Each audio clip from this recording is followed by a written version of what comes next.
Hello, and welcome back to Bard College. We're on a bit of a streak right now, so thank you very much for joining us. When last we left off, the Witterquick decided to make for the nearest planet that was familiar to them outside of Ascendancy space, which was Chelenosh Prime. After docking at the floating city of Mestevaliok, the party uncovered the cultural traditions of this industrial working stiffs city where there's a heavily unionized workforce that are kind of jostling for position. And the main trade in Mestevaliok seemed to be that of cold iron mining. However, the party didn't get quite as far as getting down to the surface because they went for some well-earned respite at the King's Tankard in the Undercity, the Stormbreach Undercity. They were decided that getting some union credentials might help them smooth their interactions and get places that they needed to go, with their personal objective of being to find some transport or passage for their Broken Blades companions to get all the way out to Ebonreach. Zam got some credentials, Thrixie got some credentials, and Kryn, I think it was, got some winnings as a lizard racing game. At the climax of the episode, you encountered Morvazel Thorn, a notorious Grey Warden who didn't take kindly to this illegal gambling that was going on in the King's Tankard. Thinking better of starting any shit on his own, he handed you his card. Seemed as though the Grey Wardens like him trade in illicit memories. The other development was that Zam got himself some credentials which revealed his appearance prior to his current visage. And he also got himself a job, which was to go and get a package and take it down to the surface and get rid of it. And you were given an address on a piece of paper.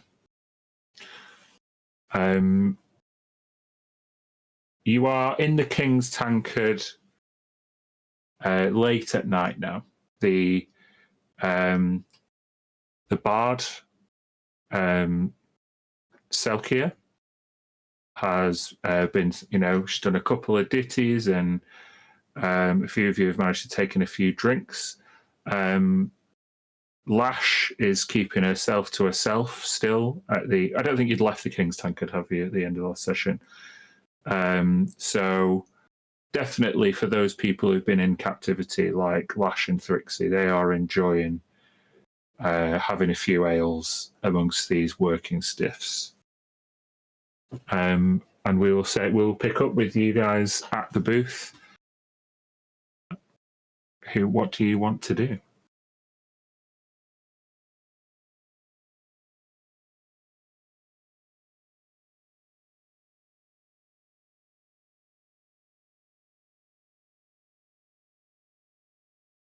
So, tomorrow, what should we do?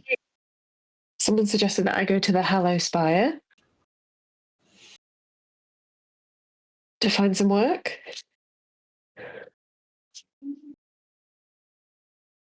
Who told you to go there? Cammy. I asked him about getting some papers And he suggested that I look like some sort of envoy, I think. So have you got papers? Have you got some No. credentials? No. no, neither. He suggested that could be a good way for me to sort that out. Seems like a good a place as any to head to. Do you know where that is, Latch? Hello, Spire. We're going to go there tonight. It's too late. It's like the upper city. We are below. We're in the undercity. We've got the whole middle city to get through before we get there. It's a huge place. So maybe try go there tomorrow. That seems like a good idea. Mm-hmm.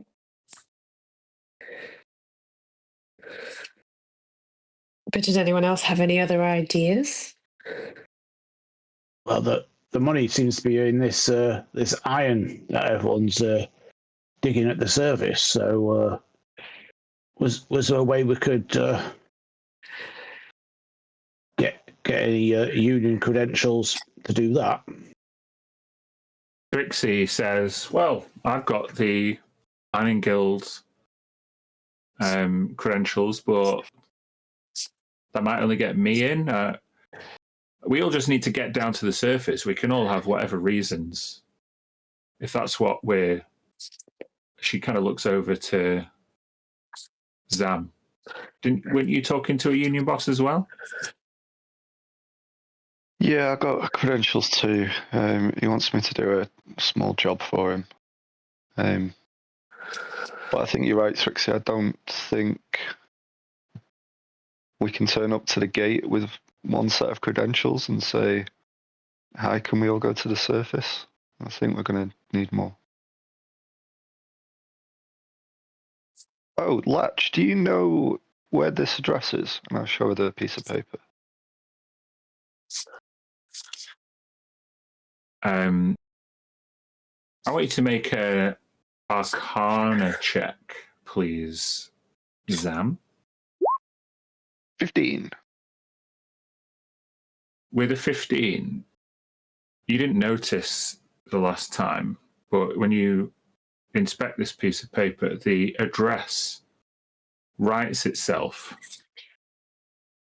And then when you show it to Thrixie, you show it to Latch, it disappears. And she says, what address? What address? I will look at the piece of paper myself. It rewrites the address, and the longer you look at it, the more information is revealed. It is there is a spell being cast on this piece of parchment, which is illusory script. Okay. You're the only one who can read it, because seemingly someone might not want anybody else to know about this note. It tells you that you need to procure, you need to go to the Gearbox workshop. And the Gearbox, it states clearly the address is fairly close by in the Undercity. Okay. It also gives you the technical specifications of the item you need to procure. I would like you to make an intelligence check. Can I cast guidance? Yeah. Intelligence, did you say? Sorry. Yeah. 19 and 4. 23. Whoa. 23. Right. So you wait, and the address comes out, and it tells you what region it's in. You need to You interpret this. What's like a blueprint almost. It is what's called an impulse core.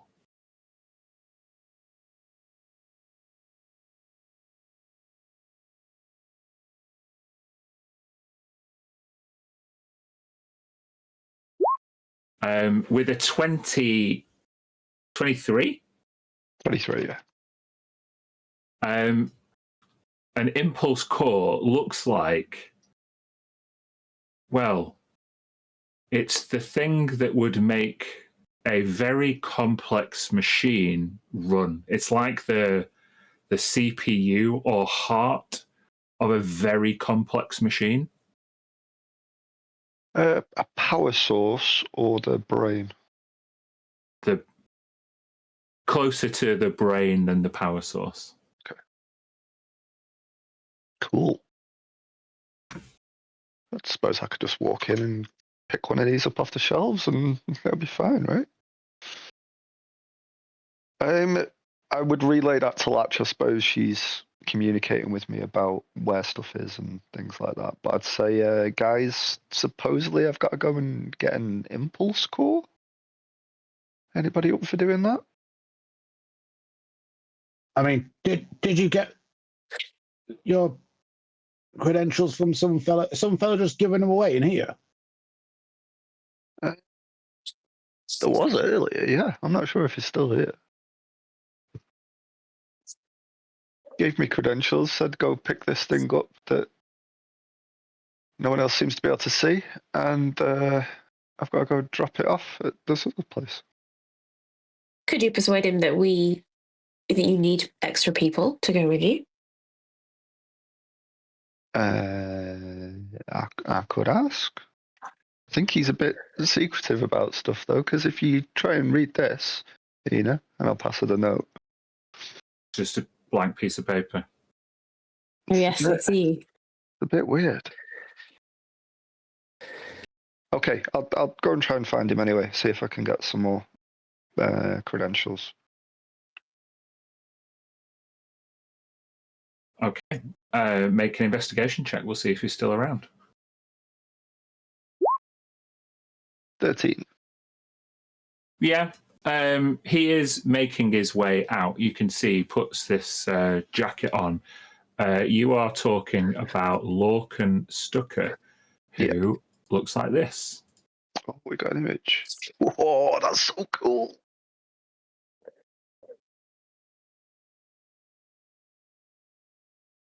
So yeah, he's getting his jacket on. There are a few people kind of fawning over him a little bit, but he wants to seemingly keep his head down. With a 13 investigation check, you catch his eye just as he looks over his shoulder. I would rush over to where he is, and if he's like walking out the door, I would match pace with him and just say, do I know what an impulse core is? Have I ever come across one before, or is it common knowledge what they are? No, it's not common knowledge. You're only inferring what it is. Mr. Stucker, one moment, please. I'll walk with you. Let's go to the exit. What can I do for you? This isn't a small job that you've asked me to do. Sure it is. Get the part, get rid of it. We both know it's not going to be that simple. You want me to get somebody else to do it? No. It's fine. I've got friends here that I could take with me. Just, would you be able to provide them credentials as well? Make the job go a lot easier. I gave you some credentials on good faith. Complete the job. You can bring your whole family into the guild as far as I'm concerned. You'll be doing us a big favor.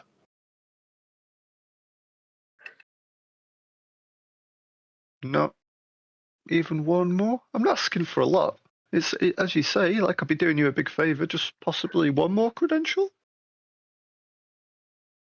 Why do you need the credential now? I'm not like drowning in papers. Just it'd make it easier for us to get to the surface. You don't need to get to the surface to complete this job. Not until you've got the part. Go get the part, I'll give you more credentials. Then you can go to the surface. Okay. Get rid of it. Makes sense. Makes sense. I sorry to bother you. I'll get out of the way.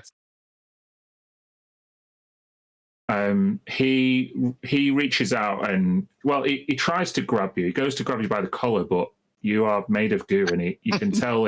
Pete, this probably happens to you quite a lot. Do you stop and wait to hear what he has to say? Yeah, and I will help him as I've helped previous people retrieve bits of my goo off his hand or shoulders when I walk past people and stuff like that, and just get it back on. He like shakes his hand. He says, Yeah. Listen, I didn't give you a lot of information because plausible deniability goes a long way when you're getting interrogated by the KFZ or the Grey Wardens. However, what he's working on down in the gearbox could put our whole union out of work. They're talking about revolutionizing the cold iron mining industry. They're talking about workers that can just keep on going and never need a break. What do you think that's going to do to the working stiffs of Mr. Valiok? They're taking power away from the unions by circumventing our means of production.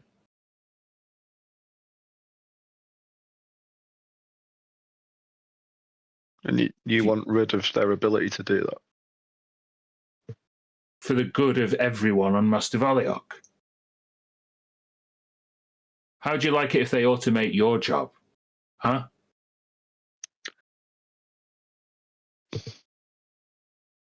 Yeah, you got a point.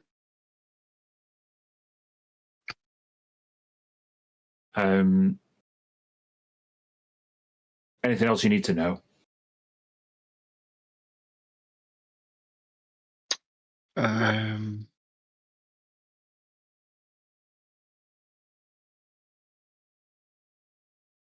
The gearbox workshop. Am I expecting resistance when I get there? Well, certainly doesn't have his own private security. But Yarek Voshev, he's, he was denied union membership a long time ago because he ain't fucking mortal. We don't accept machines into unions. Whatever he can do, he's been doing it by himself in his workshop for months. He ain't complied with inspections. He never answers his door. And he doesn't even respond to all the negative PR we put out about him. He's hiding something. Go get that. And he points to the paper. And put him out of business.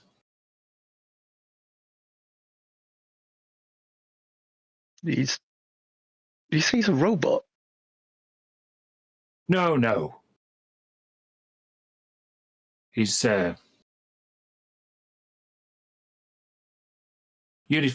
you've been around. Make a history check. 19. You are rolling hot today. So, with a history check, there are constructs that don't appear to be robots, and in space, they come in the flavor of Magian. Magian? Magian are very tall, blue, magical beings who are probably renowned most on the Black Meridian for trading in very rare and unique goods, but they do not play well with others. They are not well thought of, and mainly treated with suspicion on the Black Meridian, I would say. Okay. Is that Magan? Magen. E.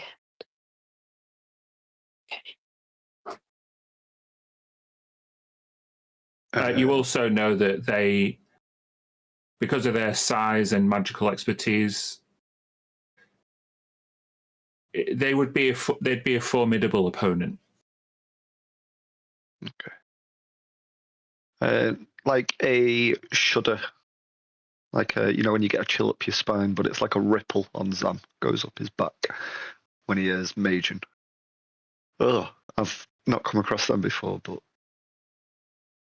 I'd say with the 19 you have, and he didn't even say Magen. You have assumed it's Magen with that check. oh, okay. Then he would say, "Oh, Magen. Right. I'll get back to you." And then go. I'll be on your ship. Yeah.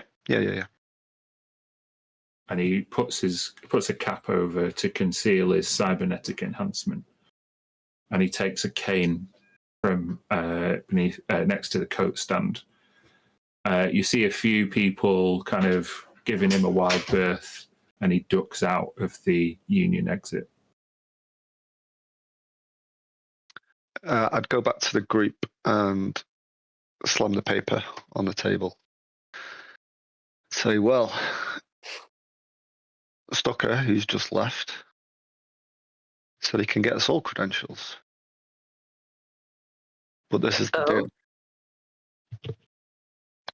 There is a Magen called Yarek Voshev working on a secret impulse core that the Gravatic stabilization engineers want rid of. Now I make a check at 5, or is there any assumption that I've encountered Magen before? Yeah, you can make a history check.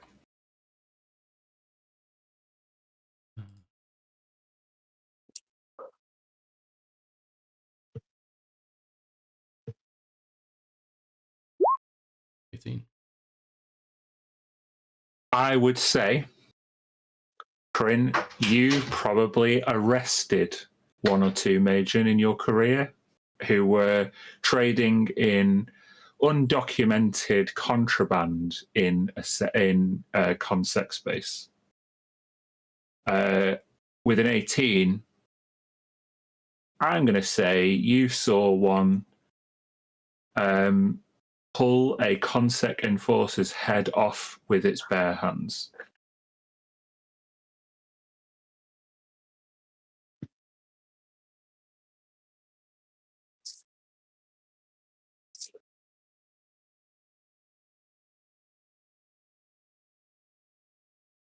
Yeah, big sigh. Magen, that makes sense. Yeah, have you run into them before, Corinne? A couple of times. Some of the roughest customers I ever have. Yeah, so the way that I see it at the moment is we've got this offer from this Union Orc to say we can go and double cross a Magen, or we can follow Ina and see if there's a envoy spot available with it comes with credentials. But haven't you agreed to this job?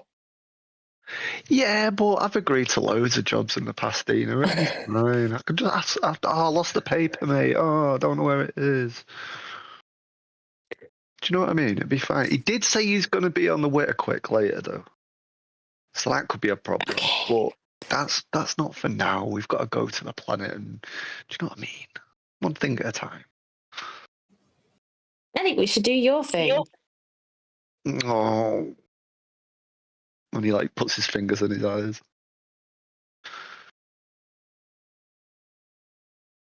Oh, Tua, you're quiet over there. What do you think? So So you got more union papers, or We've got to go to this place in the lower city called the Gearbox Workshop. right? Got to retrieve the impulse core, go back to the work quick, and Lorcan and Stucker will give us all credentials to go to the surface. Then we get rid of the thing on the surface. Do we have to go do that tonight? Now is that the plan? Oh, I'm not doing it tonight. No, I'm going to have some sleep at least. But overall, general plan. Latch, do you know where this Gearbox Workshop is? Have you heard of this before? Yeah. I know it. It's probably 3 more monorail stops. Be a gold piece and 30 minutes to get there. Is it worth scoping the place out tonight or having a look at?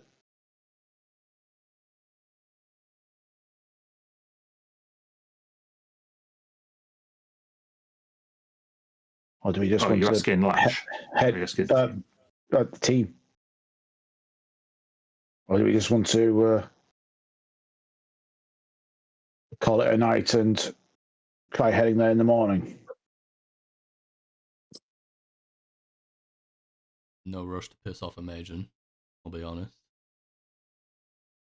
The thing is, from what Lorcan was saying, is that whatever this Major has produced is going to change everything here. They're talking about automation. Oh, All the mining on the planet. oh. What Now- he's trying to stop it, or he wants it to happen? What's his angle? The Major Yarrick wants it to happen. He's made this impulse core that can automate the mining. Now, for me, I agree with him. It could put a lot of people out of work, but also there's the other side to that coin as well. If things are automated, then people don't have to work in these dangerous conditions.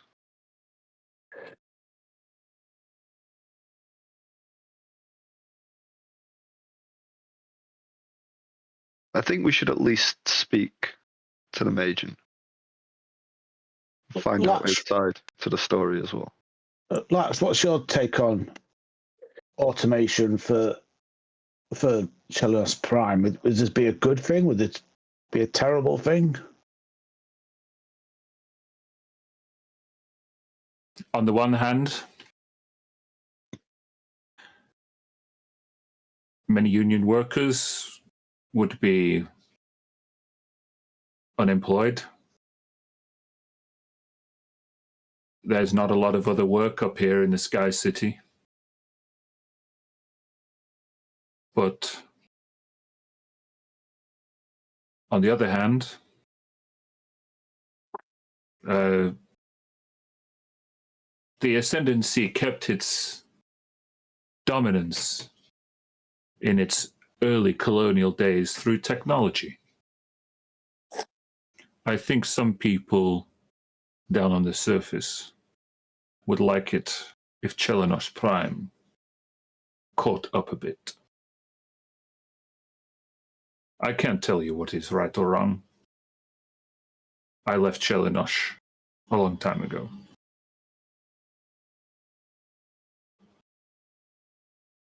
I mean, industrial sabotage, that's a new one for us, Zam.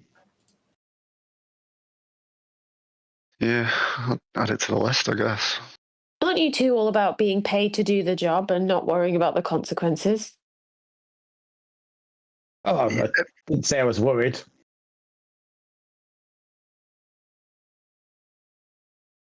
Look, maybe we should spend a bit of time just watching the place tonight and think about a plan. Just to touch on what you've just said, it's not so much the people of the planet that we have to worry about. It's taking on a mage and stealing his thing that he's worked on in secret forever. That's no small feat. Okay.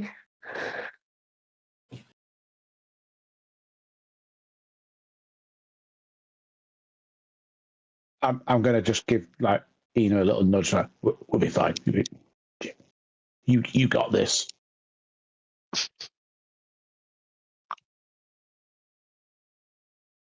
Well, I'm happy to get some rest and deal with this with fresh eyes in the morning, if that's the plan. Ding ling ling. Cammy, the elven Shadowkai elven barman, has just rung for last orders. One for the road. I know you guys have been enjoying these beers. We got any hope? What did we do? What did I make you pay for them last time after the tickets? I think it might have been a measly, like 3 copper pieces each. Yeah. Something like that. Yeah. So, yeah, you can order one more round of drinks if you want. Latch isn't paying this time. With a bag of platinum. I'll put in a gold piece to cover it from winnings. That's it, Crin. Share the wealth.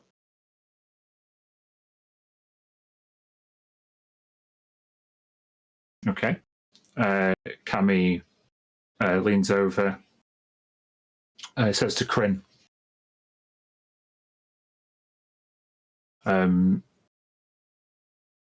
evening, officer? No, officer? No. Patron. Don't see a lot of Dragonborn. You met Pog, right? Yeah, I look over. How's the? How many pints deep is he now? I'm going to find out by making a Constitution save. We're going to say it's a DC 13, and I'm going to roll it publicly. We're going to add 2 to this. Oh, natural 1. Pog is unconscious at the end of the bar, literally lying with his head on the bar, drooling at least 3 or 4 pints of really strong stuff deep. While he was still conscious. Yeah, I met him. Hey! And he, doesn't move. It's not the usual kind of decorum I expect at the King's Tavern. I've not seen you around here before. I've come a long way. Don't expect to be staying too long. Thanks. No, none taken. A lot of new union selects kind of come in and orientate themselves maybe in their first week, but after they start to earn a bit of money, we don't see much more of them down here.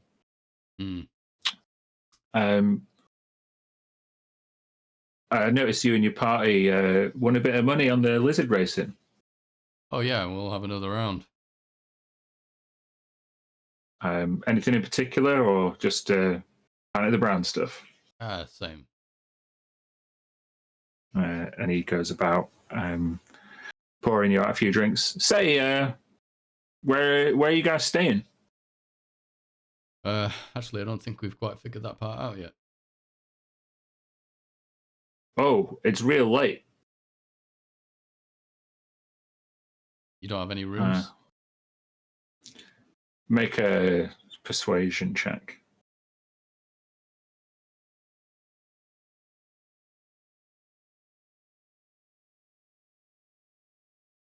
Roll in. Me too. Got a +9 to persuasion. Well, you're just your charismatic approach. You know, you kind of won the lizard race, and it's kind of taken a shine to you. He says, it's not an inn, it's just a tavern. However, I could send a message. They have a lot just across the square for transient folk, people who are maybe down on their luck. You can always find a place there, with the right recommendation. Good to know. Thanks for the tip. I'll call ahead. How many rooms will you want? 3 rooms? Sure. And you see him, there's like an old-timey, dialing phone, behind the bar. And as he picks up the receiver, instead of moving his fingers around, he just presses one button and the dial starts to turn like itself left and right. And he just kind of waves you off. And you see him presumably going to make those arrangements for you. Cool. Yeah, I'll hoist these drinks back to the table then. Speaking of putting our heads down, I think we be able to get a spot over the road. That it's nothing fancy, but they'd call ahead and maybe we can get a few rooms.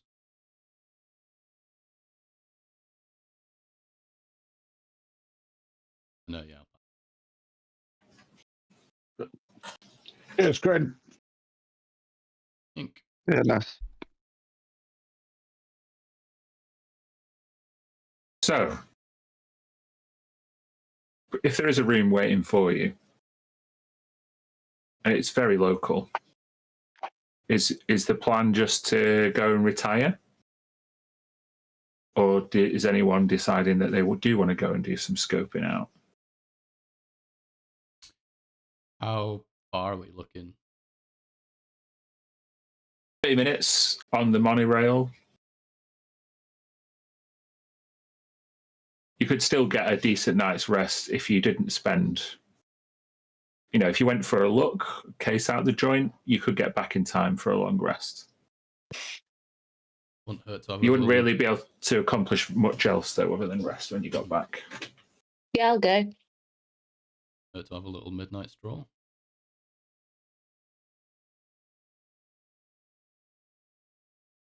Cool. Yeah, Oto was going to go along with the Crin's decision, really, to be honest. He feels, having dealt with them before, he'll go with his sort of viewpoint.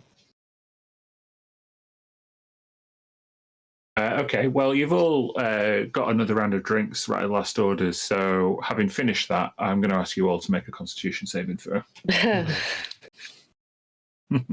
Drunk case out.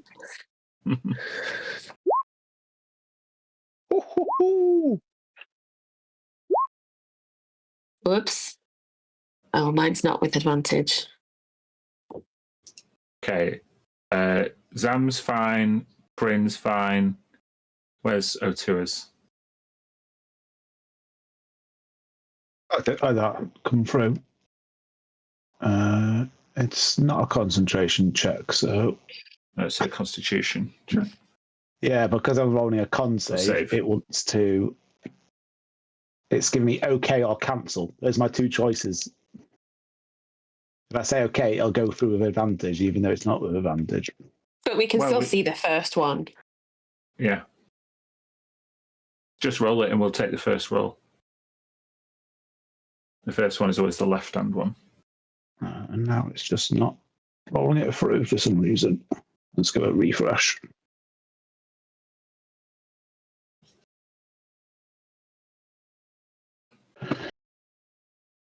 Not happening. I'll just roll a d20. 15 plus 4, 19. Okay. The lads are fine. Ina, Yes. Until you have a long rest, you have disadvantage on dexterity checks and saves. Okay.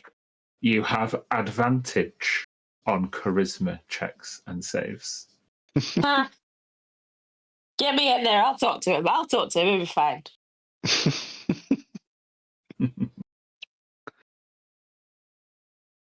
Okay. Okay. You need to pay 2 gold piece for a return ticket on the monorail. It was free from the docks to get here, but it's not free furthermore. Oof, it's expensive getting around. I will cover O2 because I know he's broke again. Thank you. Okay. Your tokens. Can you just all tell me what your max HP is? We need a bit of updating. 55 for me. What? I'm on 55. I'm on 27. I'm on 25. Yeah. He's a change of role, though, aren't you? How is Zam afraid of anything? Just fall into any fight. Ina's 25. Yeah.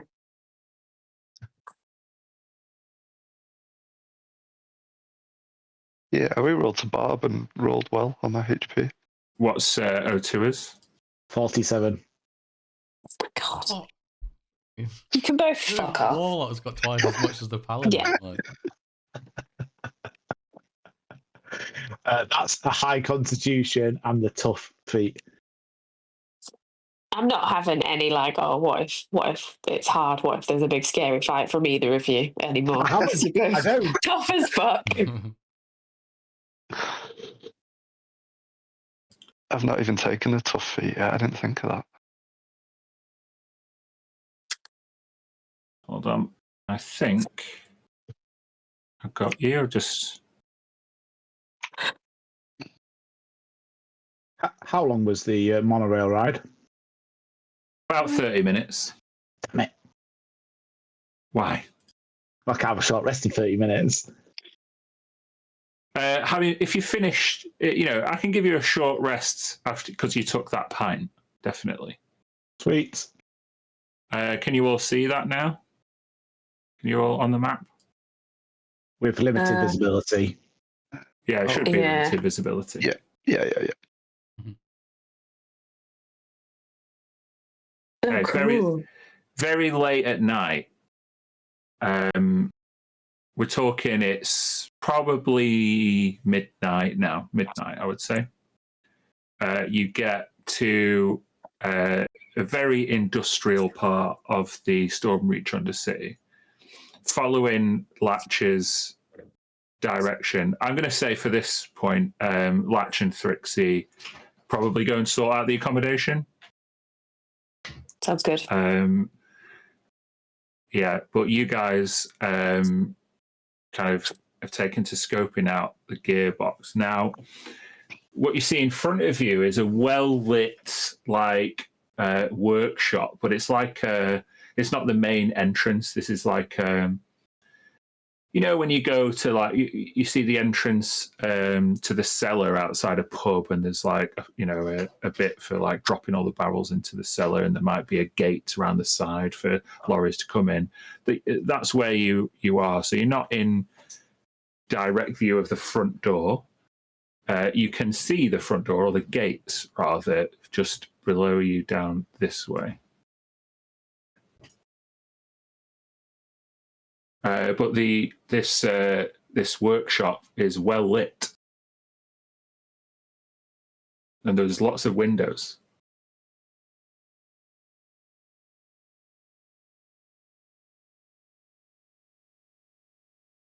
Anybody want a boost?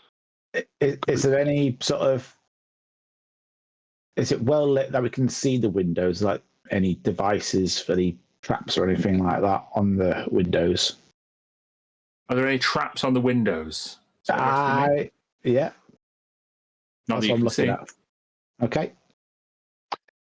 If I was to boost someone up on my shoulders, Dan, would someone be able to look in? Yeah, I it suggest might be that. obvious. Yeah, if you give me a boost, Sam. Hang on 1 second, and I'll cast invisibility on myself. Very good. So, do you want to go to the right-hand window or the left-hand window as you look at the front of this workshop? Let's go have a look at the bright one first. On the left. The right one on the left? On the left. Right. I'm going over here, to it. You can follow me. Yeah. Okay. Giving Otua a boost, I'm going to say, is no big deal for Zam, given how strong he is and how small Otua is. And with invisibility, I'm going to give you advantage on a stealth check. Because you still have to, Zam still has to boost you up. So you're not, if someone was looking, then they would still see Zam. But I'll give you advantage, please, Otua, on a stealth check.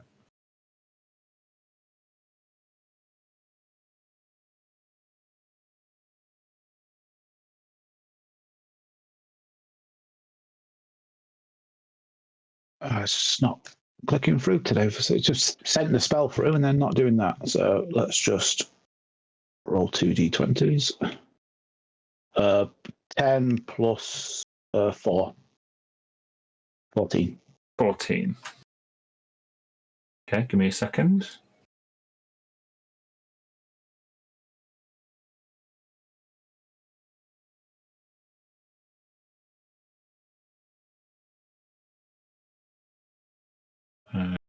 Here we go.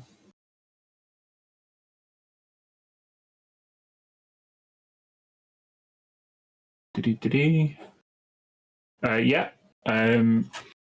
You invisibly, you will say that this kind of orange shroud covers you, and you turn into like an orange silhouette for a moment, and then you flicker and disappear. Zam, Otua is pretty light, but you can feel him just manipulating his kind of waist around your shoulders as he looks around. Otua, you've not been seen as far as you can tell. I will give you a perception check.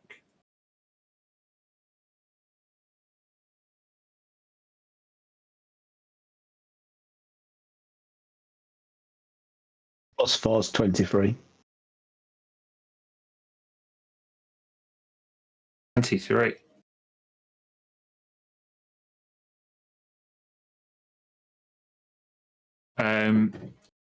Wow, with the 23, you can see this is not like a workshop per se. This is where this is like a shop front where completed items would be displayed. Maybe orders would be taken. It's where the proprietor of this establishment would do their business. It's the front of house, if you like.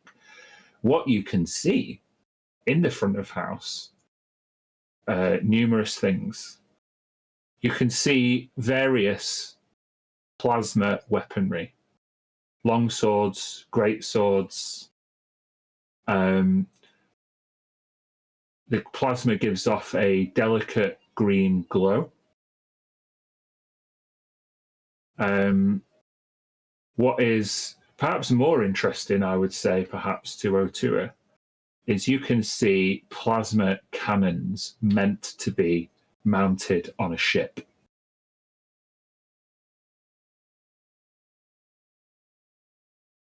They are exceptionally good quality, and with that perception check, you think probably much more expensive than you could afford. Sorry, what was it? It was 14? The stealth was, yes. Oh, sorry, and the perception was 19 23. plus 23. Oh, with a 23, you can see somebody walking around in there. They are a human child. Mustn't be more than 13 years old. And you see him judiciously locking up some of the plasma ammunition, some vials of green glowing goo, and he's putting them in the display cabinet, polishing them. You can see he's almost going off a checklist, like a set of instructions. Does this green goo in the plasma and that resemble Zamet or just? I'm not even going to make you roll because you're not that close to it to tell. Okay. Bloody hell, Sam! It's like it's like they're planning for a war in there. What do you mean weapons? It's just weapons and ammo and bloody hell, there's a kid in there.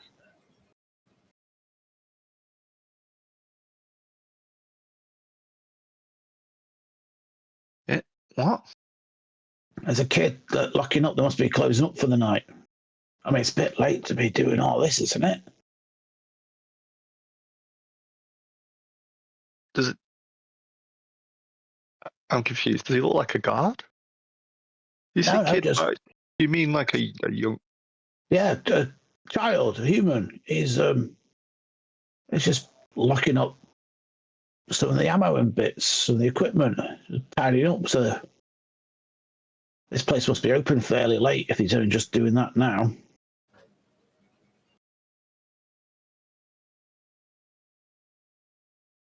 Yes, that is curious. No armed guard though. That's good. Not that I can see. I mean, geez, this stuff looks pretty neat, pretty high tech. It's way out of our price range. Your price range, As you say that, Bryn and Ina, what have you been doing while this scoping out has been going on? Maybe we just do a little walk around. Yeah. Perimeter walk around. In what manner are you sneaking around, or are you posing as just a pair of people walking by and just seeing what you can see without looking too suspicious? Yeah, I think just like we're kind of drunk and we're just going for a midnight stroll and jumped on a monorail to find somewhere to walk around because we've never been here before, right? That's it. Yeah. Okay. Are you going right upstream or left downstream towards the main entrance? Towards the main entrance, if we're planning on walking around the thing, I think.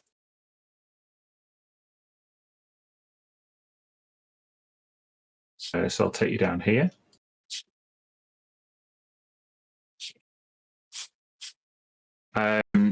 You can see a iron gate in front of you, and it just says on one of the top of it just says gearbox, and on the other side it says workshop. And there is a chain around the iron gate. You can see that there is a small bridge through the iron gate which goes over like a runoff canal. You can really smell it smells like industrial slag, copper. It doesn't smell very pleasant at all. But this bridge goes over quite a well-lit workshop entrance. And on the other side, there is a wooden door to the workshop.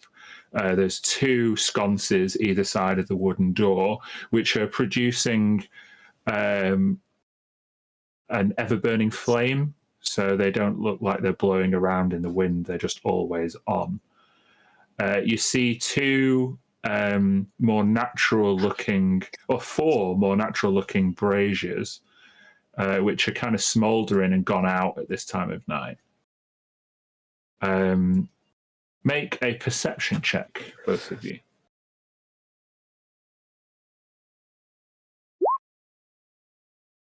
Oh.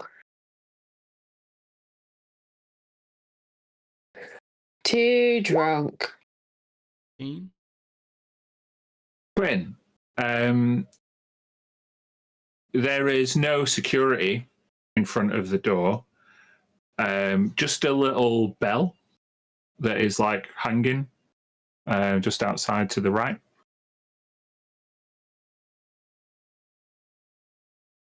And I will leave you all to ruminate on what you might want to do next after the break.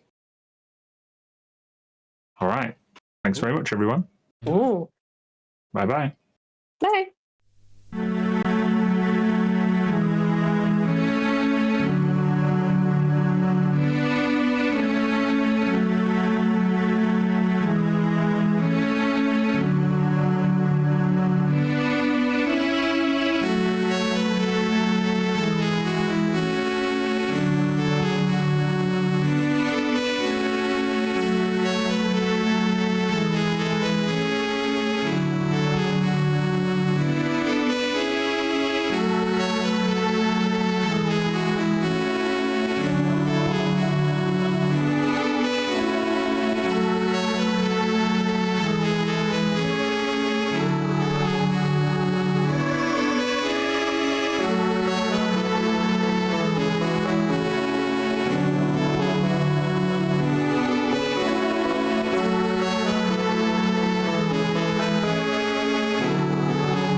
Okay, welcome back to Bard College. A little break. We're at the Gearbox late at night, the workshop. Just sticking our head through the window, looking through the gate, see what we can see. Question is, our as yet unnamed collective, Oh, yeah. what are you doing next?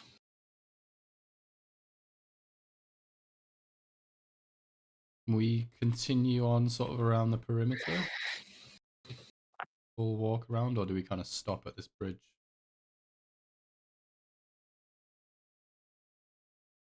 Well, I'll tell you what you can see. You kind of walked down a cul-de-sac now, and you can see there is there's a lodging opposite the gate, like a small bunkhouse, presumably where industrial workers might stay. So literally opposite the gates. There's a few windows. At the end of the street, you can see it's more of an industrial building, like a pump station for the canal. And that looks heavily, there's like a chain across the door that's locked. But that's all you can really see down this cul-de-sac. The pump house does stretch across the river and go over to the other side. But it looks, like I say, quite robust. You haven't been up to the other side of the you haven't been to the northernmost point yet. And maybe we just start walking up that way. Yeah. Okay, you would come back to O'Toole and Zam.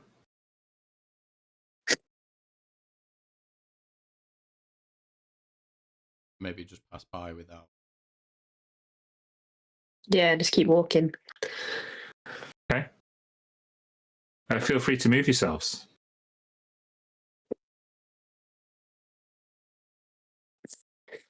You can see the workshop. And I will say at this point, folks, let me see if this works.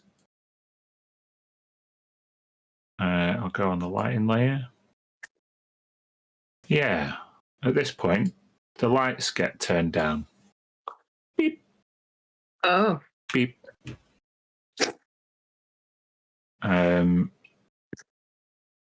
So you would see that. Carry on walking if you want. Mm-hmm.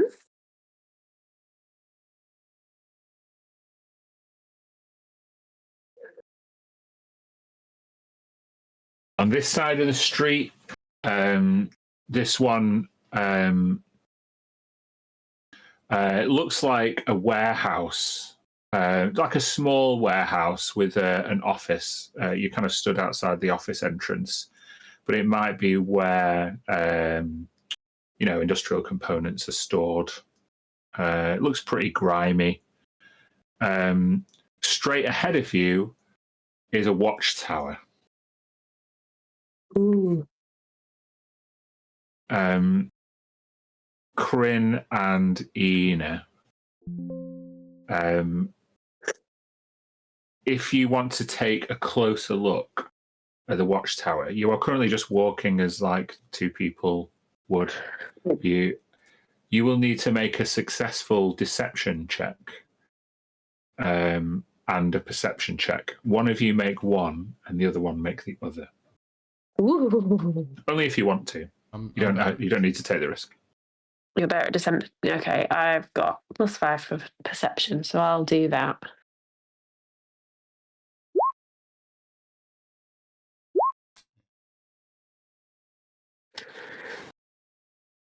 Deception. So you linger quite long where you are in this industrial part of the Undercity, the Storm Breach. And that time gives Ina just a little chance to peer upwards. Is there anything else you want to do, Ina, to try and enhance your perception at this point? Because you are looking up to probably a second-story window from the ground. Mm-hmm.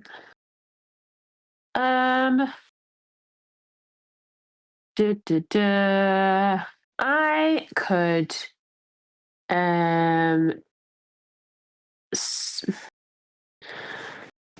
maybe I'll spend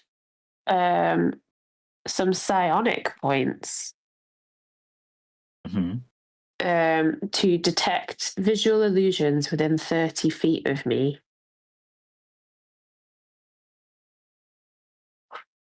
Okay.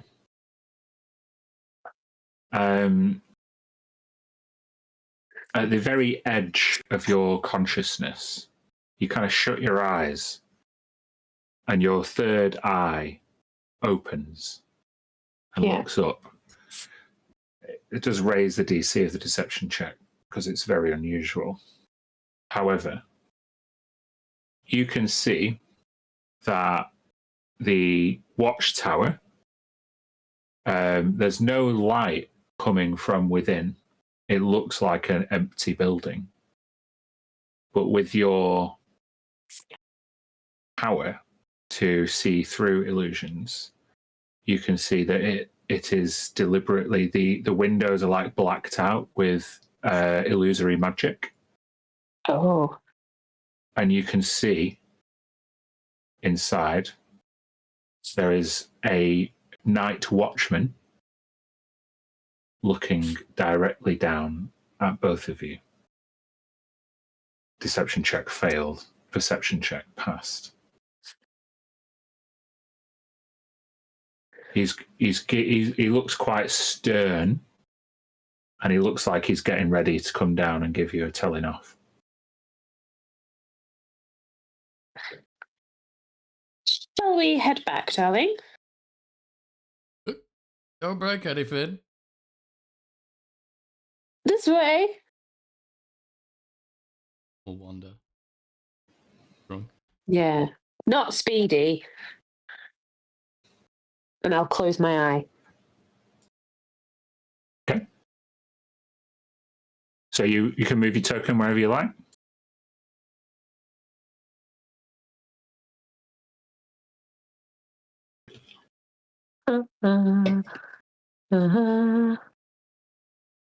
Okay, the party reconvenes. Mm-hmm. What are you doing?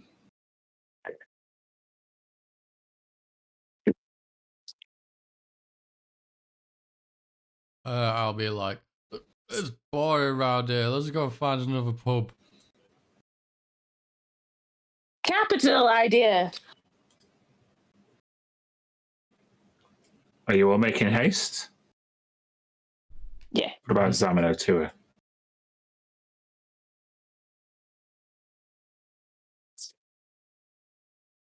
Is that everyone leaving? Yeah. Okay. Just as to sneak off in time without being seen by the, I will tell you now, approaching guard, you're going to need a successful group stealth check. Oh, no. So I have disadvantage. How long does your invisibility last? 1 hour, I believe. Then you get advantage on yours. Yes, you're right, Ina. You get disadvantage on yours. Can I guide myself? You can, yeah. Ugh.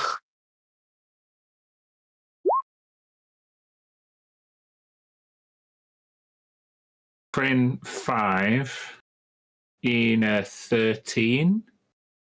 Yeah. Zam 20. Craig, we need ready to find out what's going on with your rolling. Are you on Chrome? Yeah, it's on Chrome. Have you got the plugin turned on? It's there. It was making me click in the bottom left roll to everyone. Like, okay. Put an extra step in the way.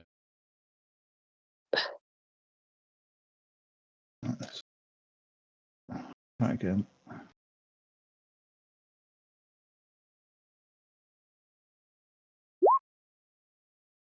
There you go.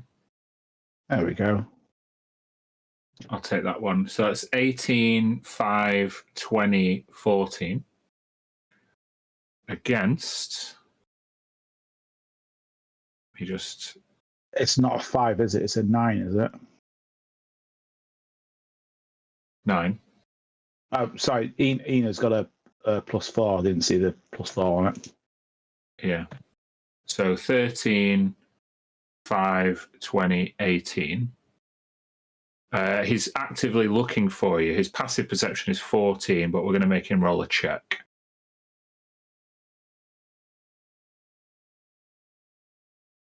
He rolled a 9. So that is a great pass. You give the night watchman the slip and get on to a monorail. You will need to pay again to go back to one of the main squares where the King's Tankard and your accommodation is. So yeah, you can do that. Tell me here you go. Yes, that's fine. Thanks, buddy. Okay. Over from the King's Tavern. Hold on.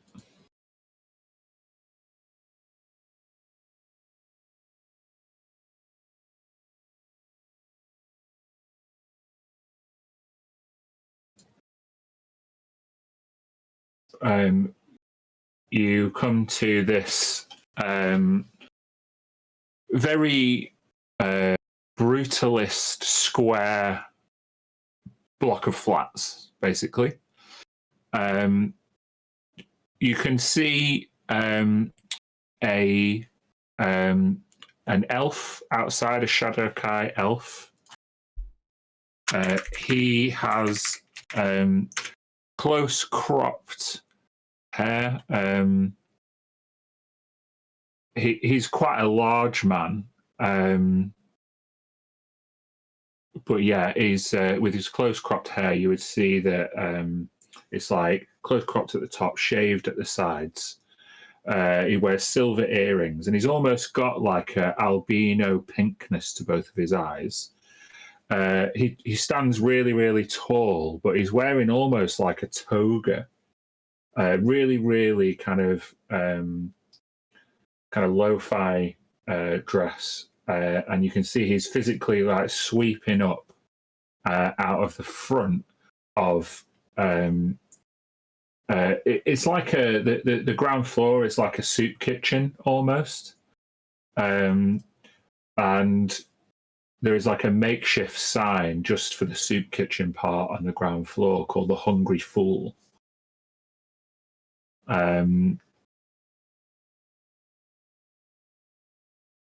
He clocks you so late at night. You just see he's clearly been round and turned some lanterns down.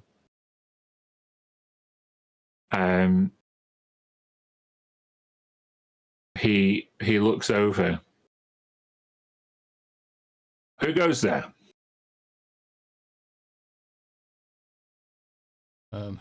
No trouble. Actually, we think someone called ahead. We were hoping for a few rooms for the night. Oh, you're a party of Thrixilach? Was that the name? That's a strange name. My name's Fabian. I've not seen you guys around here before. I'll shake his hand to give him a fake name that I used earlier. Which is I think.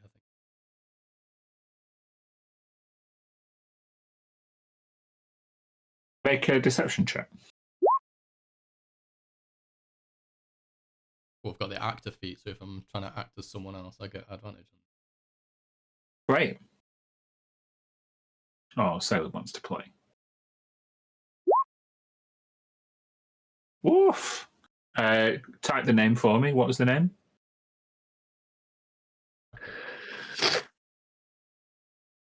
Takai. Oh my.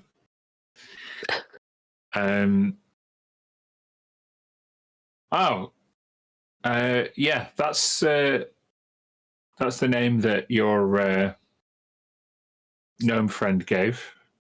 It's not usual we see gnome women and Shadar-kai women bunking together, but there's 2 more rooms.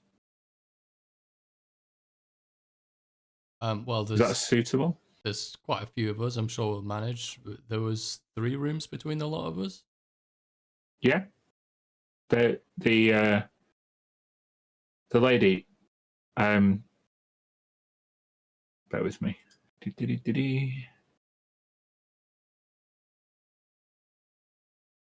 Where's my big map gone? Here we go. Give me a second.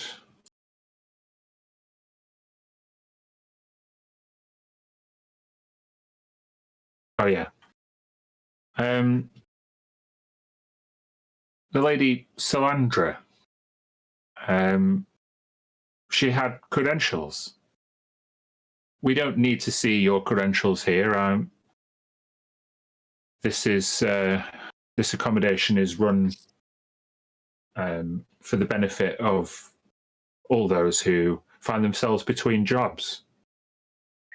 It's mainly miners and industrial workers, people who've fallen lame or ill, traveling down to the surface kind of too late into their career. You guys don't look like you're from down there, though. Oh, we're just traveling, actually, but I'm sure we'd be happy to donate something to a worthy cause for putting us up for the night. Oh, Salandra, she took care of it. She knew how things worked around here, and if I'm honest, I know her from a long time ago. Oh, how so?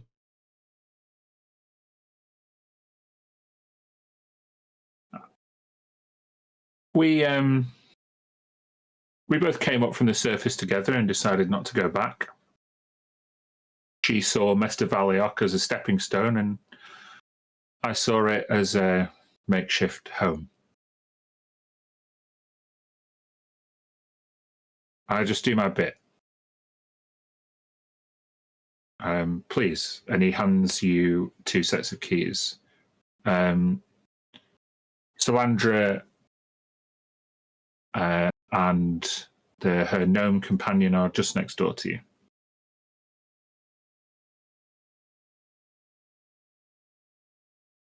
He just goes back to turning the lights down and sweeping up. Breakfast is in about 6.5 hours. Better get some sleep. Thank you. It's a pleasure. And as you make your way up onto the 3rd floor of this very square, brutalist building, you can see that you're in like really cheap tenement now, where the walls are barely plastered. There are some exposed beams, really poorly lit. You can hear a lot of noise. People talking too loud. 1 or 2 rooms seem to be having a gathering. You can hear kind of the thud and dull chatter. You can hear the monorail go behind this building as you walk up onto the down the 3rd floor where you are staying, and some plaster just crumbles from the ceiling as the cart goes by. And yeah, you get to 2 rooms at the end of a corridor. The room closest to you, you presume, is Latcher's. I'll throw a key to Ina, and then I'll say, "Right, fellas, like we're tripling up."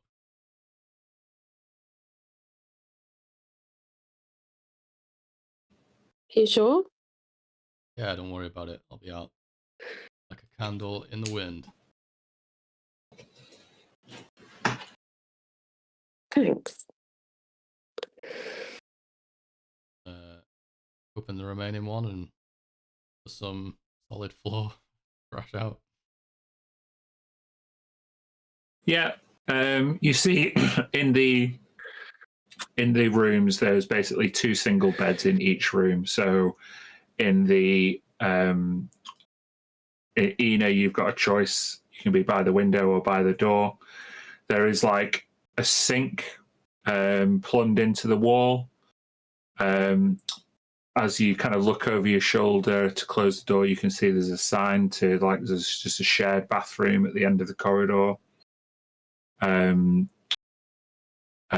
Corinne, you can bed down on what is ostensibly a kind of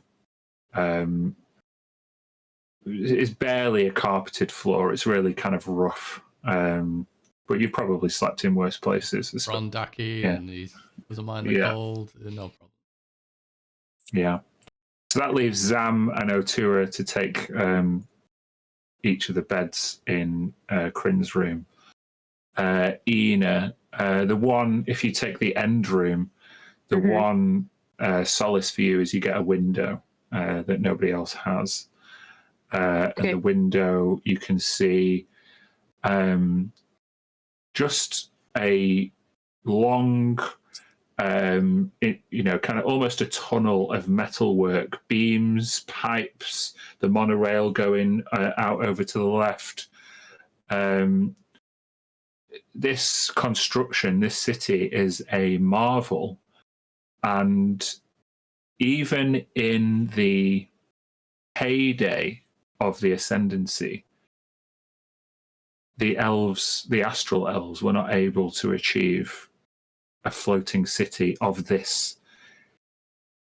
man-made construction. In fact, I'd like you to make me a history or arcana check. Okay. Let's go history. Oh, 9. You know that lots of sky cities that were prominent on Erindor fell during the Sundering, which was what caused a lot of deaths. But you don't know, you were never aboard one. Okay. And so with that history check, you don't know much else about sky cities other than the Ascendancy's ones seemingly didn't last the Sundering. Yeah. This one, very sturdy, it seems. Okay. Is there anything, like I said, because you've all gone scoping out, you can't really achieve much with your long rest except prepare spells and things for the next day. But is there anything urgent that anyone would do, or even anything flavorful that anyone would do before taking in a long rest? My long rest only takes 4 hours. Ah, very good. Seems for me. So maybe I would just spend at least an hour of the rest of it just watching out the window of the city wake up and what it's like. Just curious about people and things. Yeah, I'll give you, because you've got all that time to do that, I'll give you advantage on a perception check. Cool. I'm also gonna have spent my I'll get proficiency in perception and guns again for today. So I get +2 as well. Perception and guns. Yeah. I like to think when you close your eyes and go into this trance-like state, you are in a completely white room and Morpheus has just stood there and he's like, "What do you need?" And you're like, "Guns. Lots of guns." Yeah. I got 22 on my perception check. Okay. Well, let me do two things really quick. Mm. When you access this shared consciousness of the astral elves, in order to access these skills, you find yourself back on that balcony, and you see that young blonde elf in monk-like robes. He's just sat on the edge of your bed. And you see him just kind of manipulating a laser pistol. What do you do?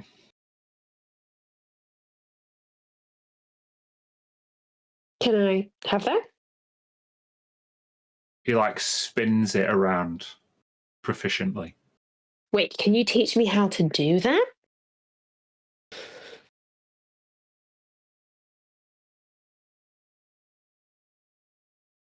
It's not a skill I'd expect a librarian to need. I am enjoying surprising myself. I want to see if you're with your trance. I want to see if, because at some point, I want to see if you're still drunk or hungover. Make yourself a Constitution saving throw. Okay. Come on. 12. Yeah, you're fine. That will mean that you can. I will give you a. Because this is kind of magic, what you're doing, it's elven magic. I'm going to give you a spellcasting ability check, and I'm going to give you it a DC 16. Okay. So that is. I just have to make an intelligence check. Yeah. And then we'll add 2 to it. Is that true? Yes. No. My intelligence is plus 5. Yeah, so that is your spellcasting ability. So no, my spellcasting ability is plus 7 because I think it's intelligence. That's your spell attack. Oh. So your spellcasting ability is just your intelligence. Okay.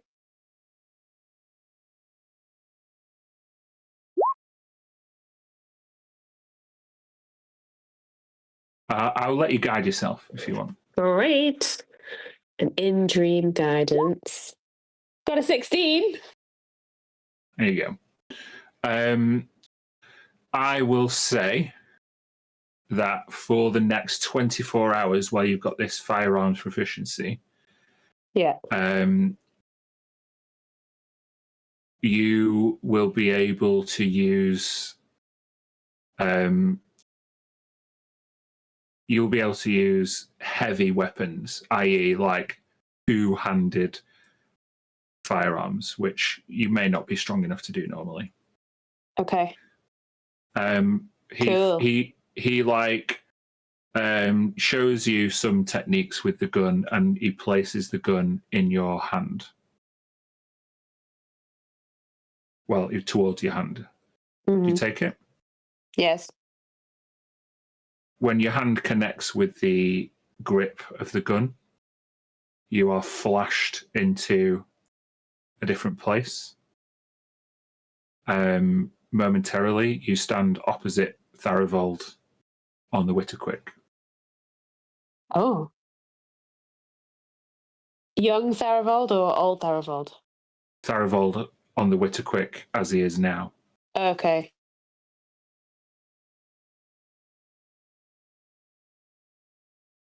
With pointing a gun in? No, just stood there in front of him. You have your hand outstretched, but it almost looks like you're going to shake his hand. How does he look? Hello. Be careful. Why?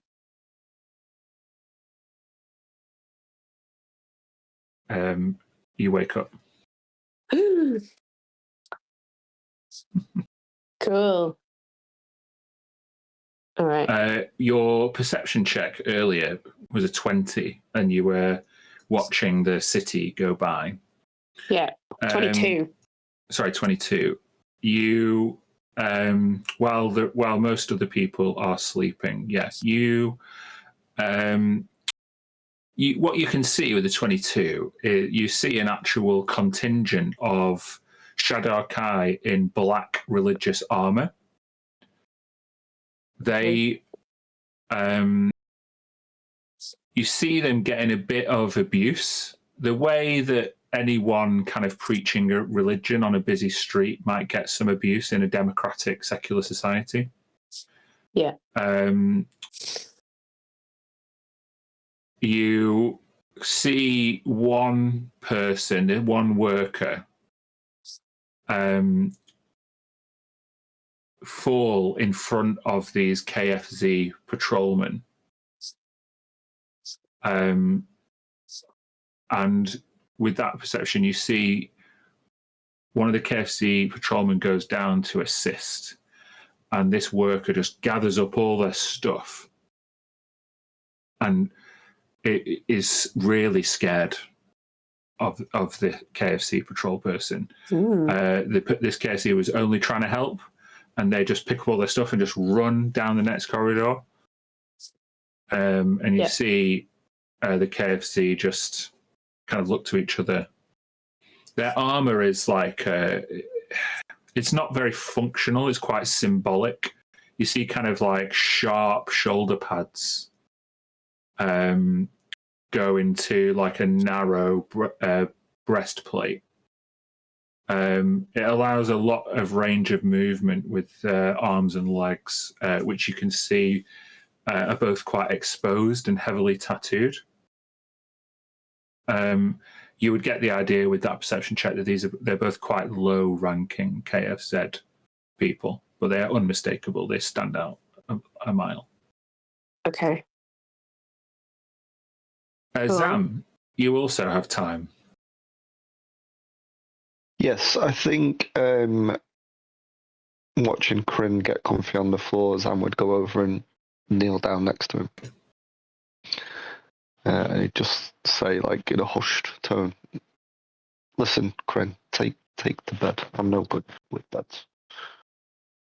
I normally sleep in a bathtub on the work week. Like, I can't hold this form when I'm asleep. Well, I can, but it's difficult. So, please, be my guest." Okay. Fair enough. Imagine that gets, I would say takes some getting used to, but I guess that's all you've known now. Yep. It's unusual, but yeah, I'll make a mess of the bed. It's for you. Enjoy. Appreciate it. How do you feel about that Major? He took a spin by his place.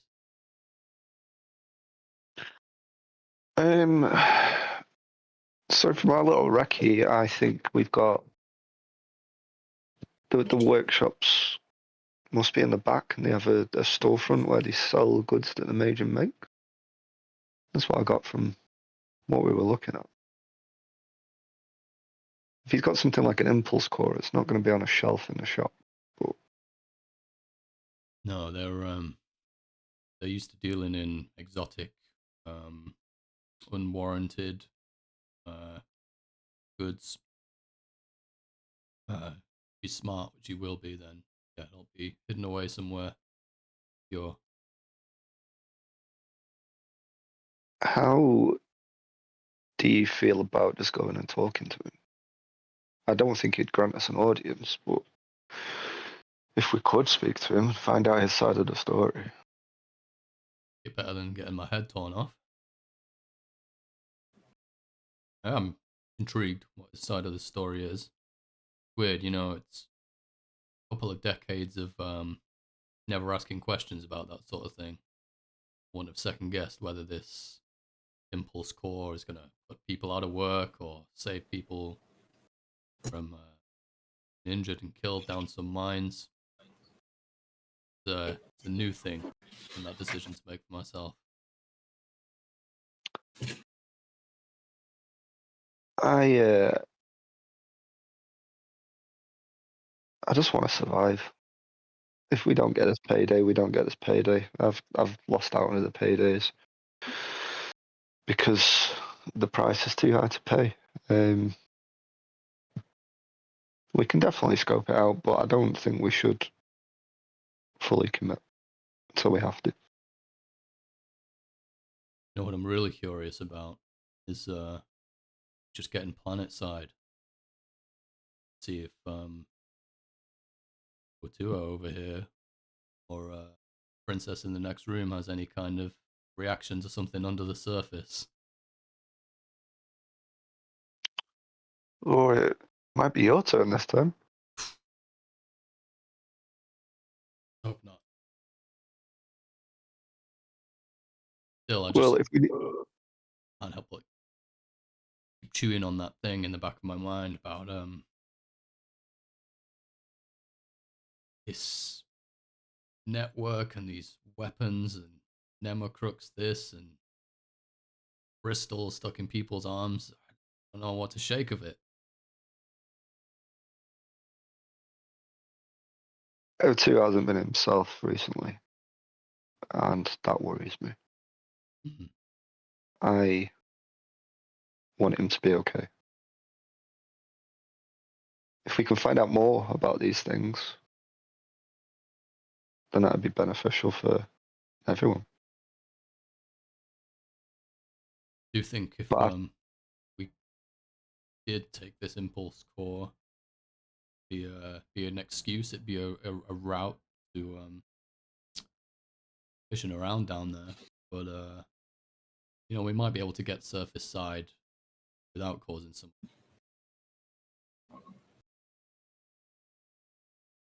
We need to remember that we're just trying to get the blades back home, rather than getting wrapped up in the next thing and the next thing and the next thing. Like, simple solutions are best, aren't they? Yeah, you're right.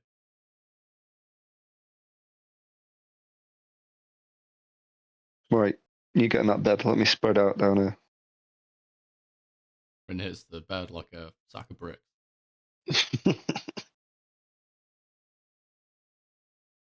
Okay. Craig,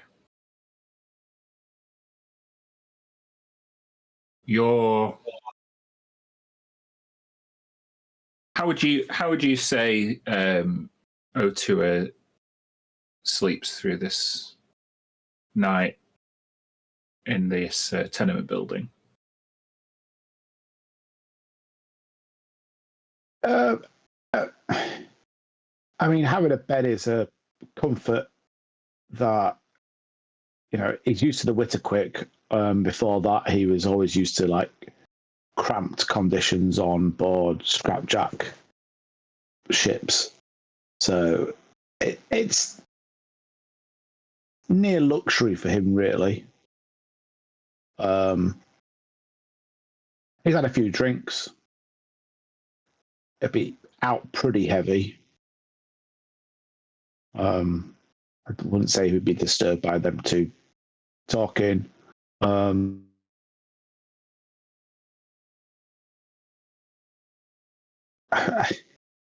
would say probably playing on his mind is the gambling losses again, and you know, lack of funds that he's currently has, and the impact it has on everyone else.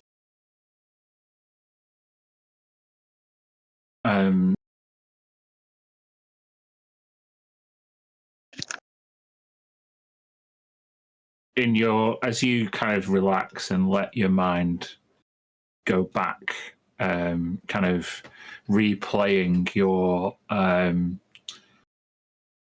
almost irresistible urge to gamble, You hear in your mind, Witter Quickscale only had a 7.3 chance of success.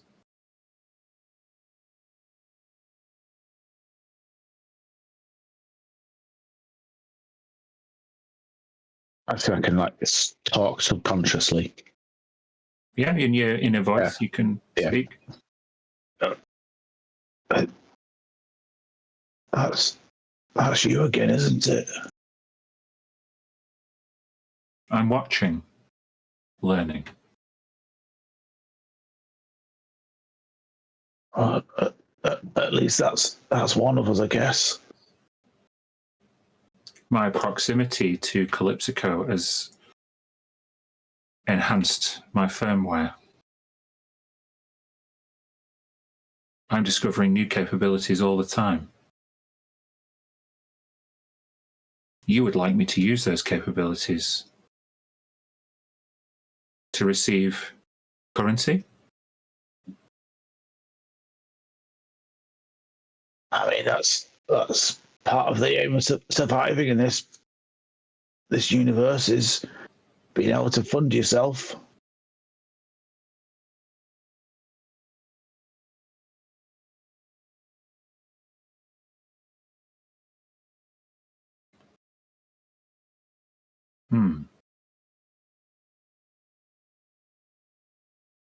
And today you deign to rob a Magian?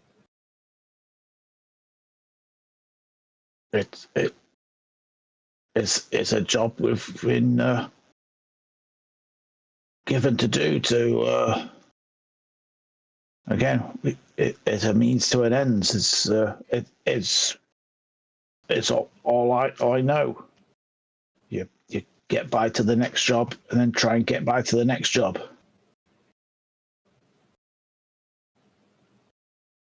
I can assist you in one of two ways.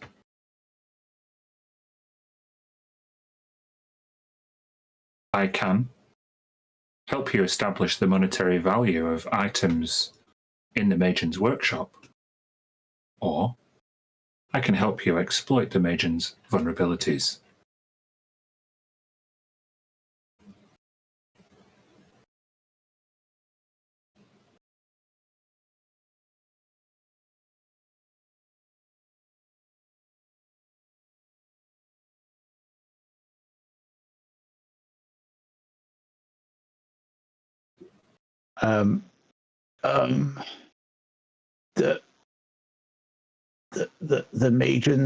The Magian's vulnerabilities. That's the right thing to do for the group. That's very well. Magian have existed since before the astral ascendancy took to the stars, since before they expanded from Erindor and created a commonwealth under the Pentarchy. Magian existed for that long because of their reputation. A threat to a Magian's reputation is as bad as a threat to their life.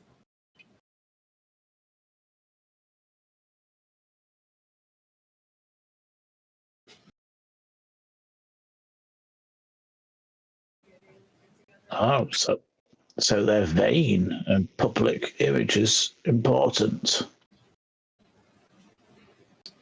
You hear nothing else.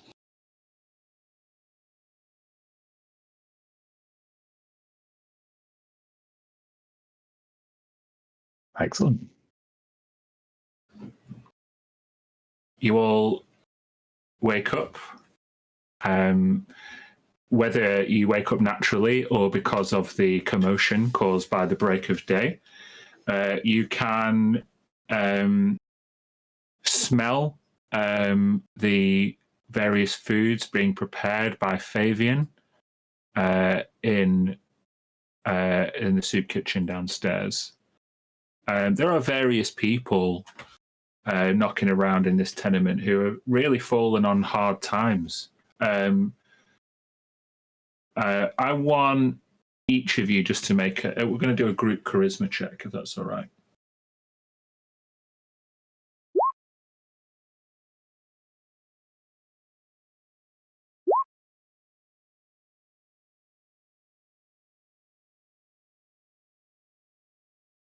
Just waiting on Otua. There we go. Oh, that's a stealth, not a charisma.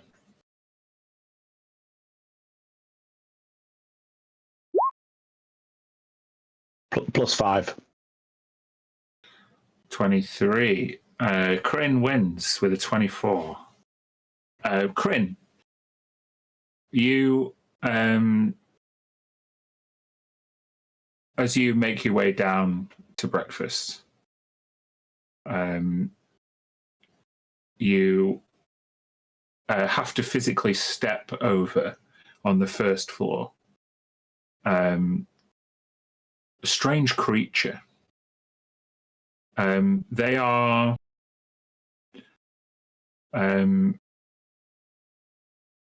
tiny.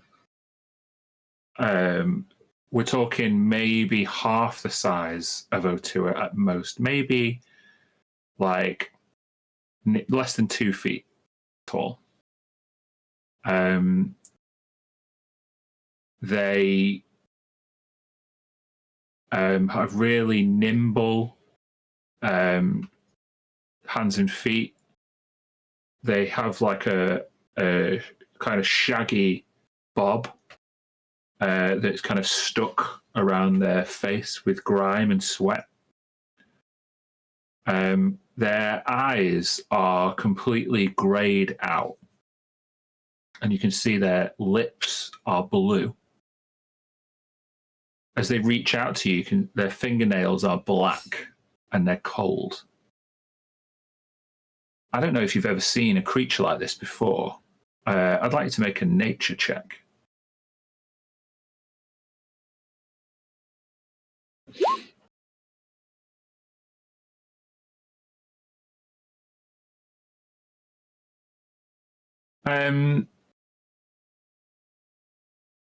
You recall the inquiry from the gnome dockmaster yesterday.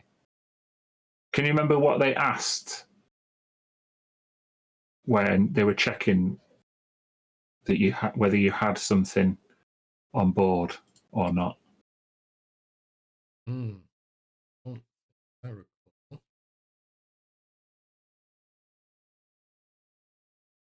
Anyone else?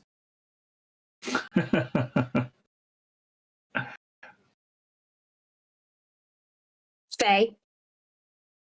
Yes. Oh, This is a fey creature. Take a point of inspiration there, Kirsty. Yeah, cursed. Sick. Well, I only have it because I read Craig's notes.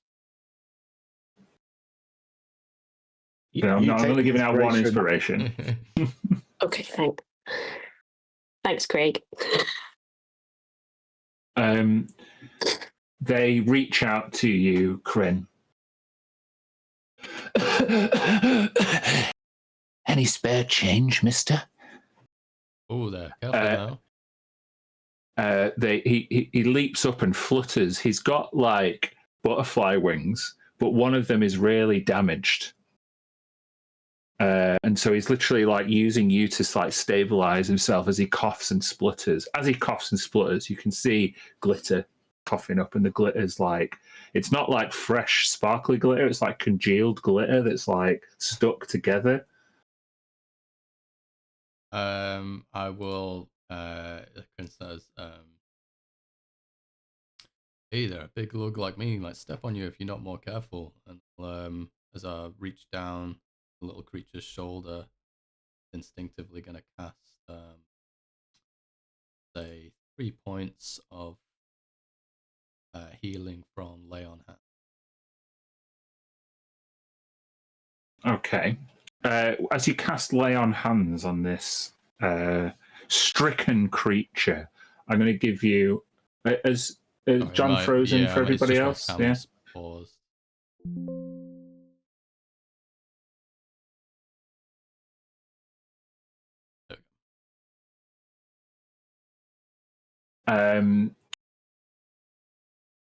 I will give you advantage on a medicine check since you're trying to heal this person.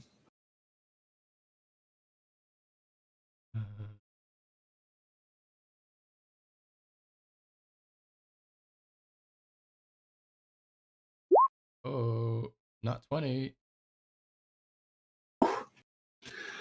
A nat 20.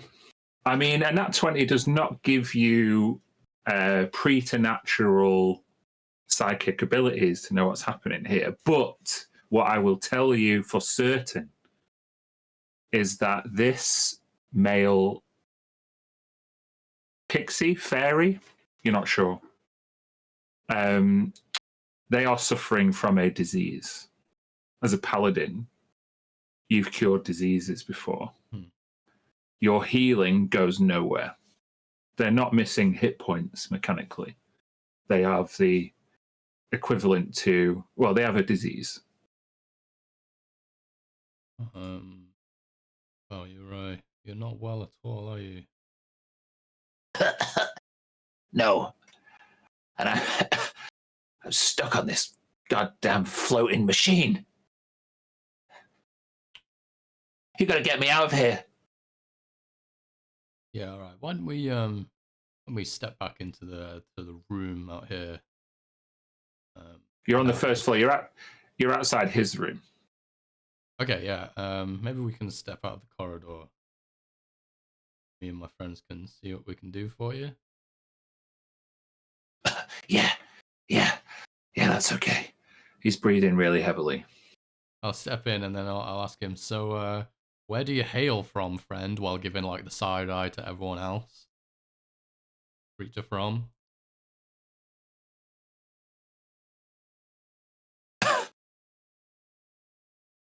Well, what does it look like I'm from? I'm not Brondaki, am I? You definitely come from elsewhere, don't you? Yeah.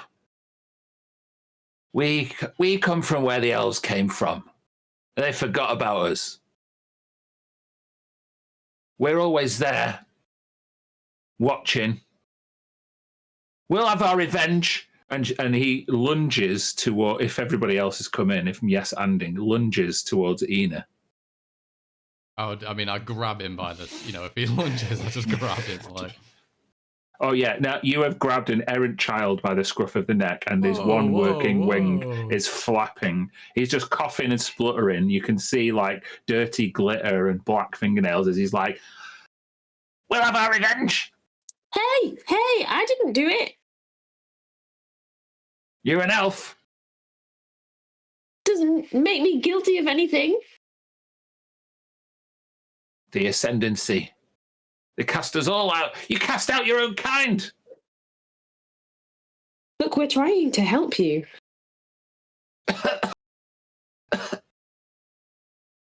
What's your name? I'm not talking while this big lug's got me. All right. Throw him down. as he like, you throw him down towards the bed, and he bounces like 3 times on the bed. He's so small, and each bounce is just like a puff of like grey smoke. He like wipes his nose, which is kind of leaking glitter on his. He's got this like raggedy toga that he's wearing. This looks like Peter Pan, who's been living in the trash compactor from Star Wars for like a year. He says, the name's Comet. Comet. You know.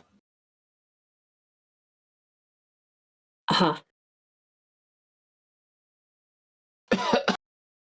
It's all your fault. Personally, me, no. But my people, I understand your problem.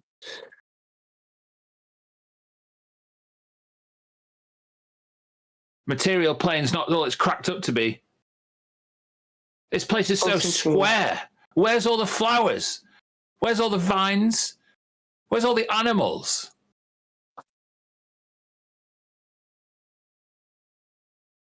How long have you been here? Oh, I don't know. Maybe 100 years. spend all those 100 years as cross as you are now. I'd be more cross if I if I could breathe properly. Oh, gosh. Let me try a bit more lay on hands. I don't know if this goes far enough, but I can purify poison. Right. 5 points. How do you do this? He's not very amenable to you. Come on now, come on. I think it's kind of like a, he's probably, like through his work and missions having like first aid on people who have like, have a big burn up their side or like something that's not a grave injury, but is like you just kind of have to, come on, grit your teeth now. And like he's kind of like maybe relocating a bone or something like that. Like he's kind of rough with him. He's like, go on, take your medicine. And he's just kind of like trying to, pat him on the back real hard. And Sure. Given that you are roughhousing him, but for his own good, I'm going to give him advantage on a con save.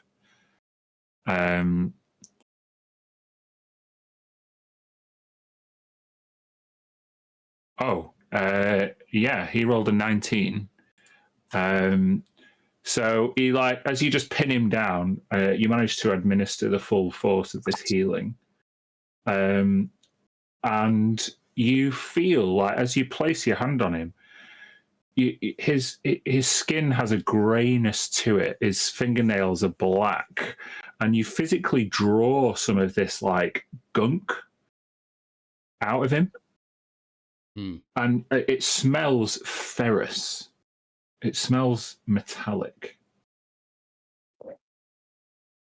And it's extremely cold. It's like cold goo. this must be that cold iron they're all going on about here, and I'll get it immediately off my hand.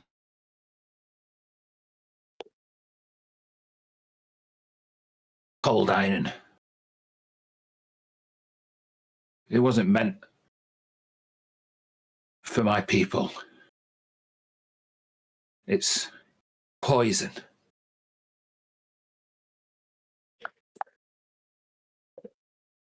Well, like you've coughed it all up now. I give him one more final big pat on the back.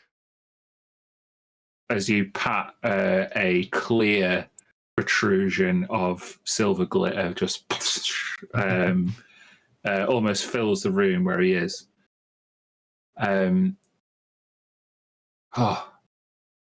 Thanks, mister.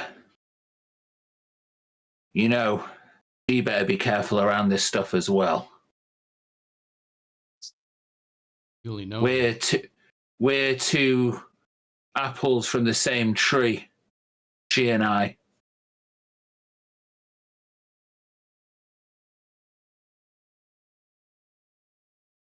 Now,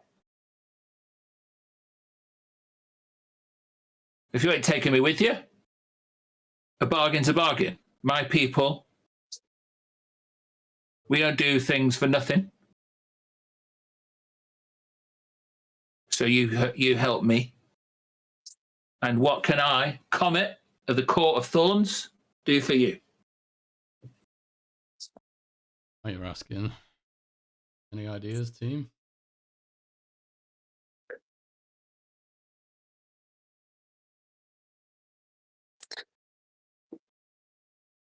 I don't even know what he is. Yeah. What you are and how did you get here? We have it on pretty good authority that you're kind of not really permitted here. You find yourself here by accident, or? I crashed here. You crashed? Me and my buddies we set off from the Feywild. We found ourselves a rift. Our ship, blessed as he is, felt that we were getting close to a source of cold iron. And on behalf of the Court of Thorns, we did our best to blow that fucking sauce out of the sky. It was a convoy of some kind, headed for the Triarchy, those fucking traitors. And the Shadow Kai, they find us, but they impounded our ship, they took our tree, and they left us here to rot. The only one I like is Fabian. He's looked after me for a long time. Not all the elves are bad. Shadow Kai are all right.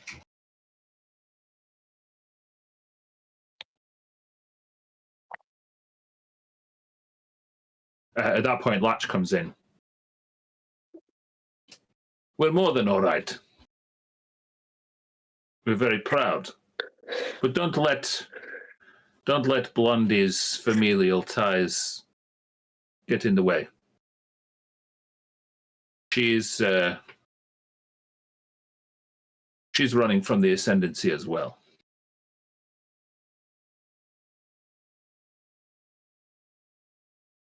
Thrixie has never seen a fairy before, you can see, and is kind of bundles in and just is like looking at, like,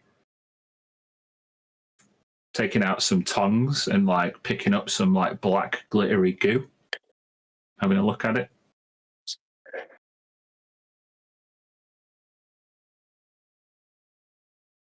So, what can I do for you? Good question. Maybe we can hold on to a favor.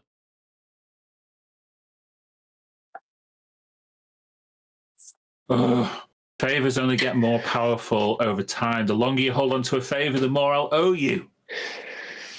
Excellent. Sounds good. Well, we'll be seeing you then. He looks more indignant than he was before, and as he shakes, you can see like glitter coming off, and he's like, "Ugh!" Come on, gang, we've got a favor to cook up for a while. Let's go and kill some time. We can get through the next bit, but if you want to, you won't need any rations today because Fabian is providing that for you. If you want to come back here tonight, Fabian says you'll have to pay this time. Do you want to keep your rooms? Yeah. Yeah. How much?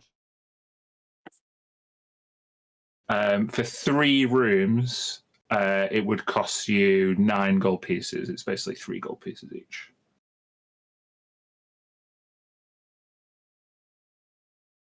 Why don't we go to 2 rooms? Because I don't need to sleep. I can just sit in the corner and be weird with Latch and Thrixie. Girls are in boys' room. Yeah. And I'll pay, will it be 6? Yeah, 6. I'll pay 6. My treat, you guys. Nice.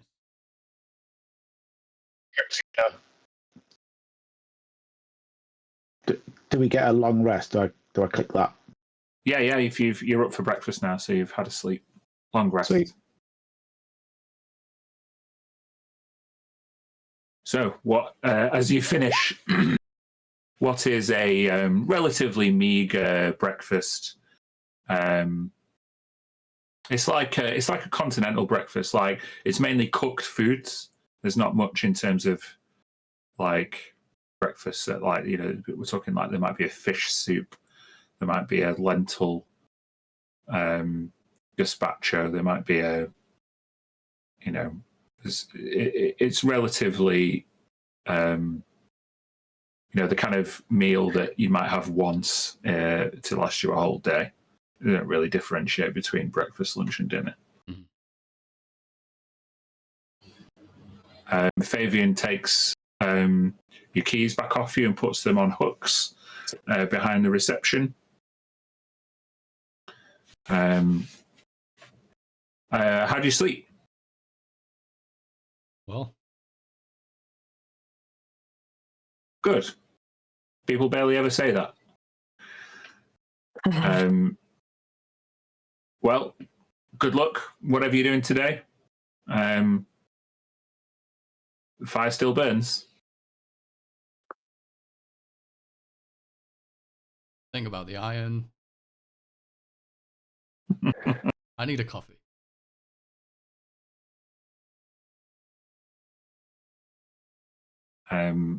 So, what is the plan for today? Well, the way I see it, we've got a couple options. We could go ahead and tangle with the Magian head on, or try and work out some way how to get into his workshop and steal this core thing. He seems very dangerous. We can go and talk to him, see what, or we can go and see about the what was that place? The Hollow Core? The Hallow Spire. Hollow Spire. Hello, style. If you think that Yes. you could pass off as a trade envoy and we could get papers on its side that way. So I see it.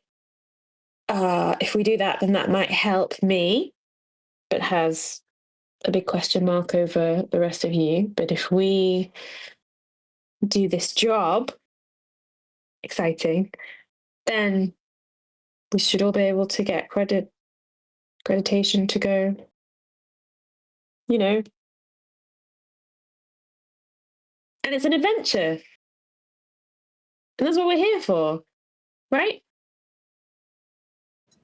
Yeah, I mean, I think if we play ball with Stucker, then we'll get some papers. Something tells me that this fetching this core and disposing of it is worth a hell of a lot more than what he's offering. Latch says, then we can reopen negotiations when we have the advantage. That is, after we deal with the Magian.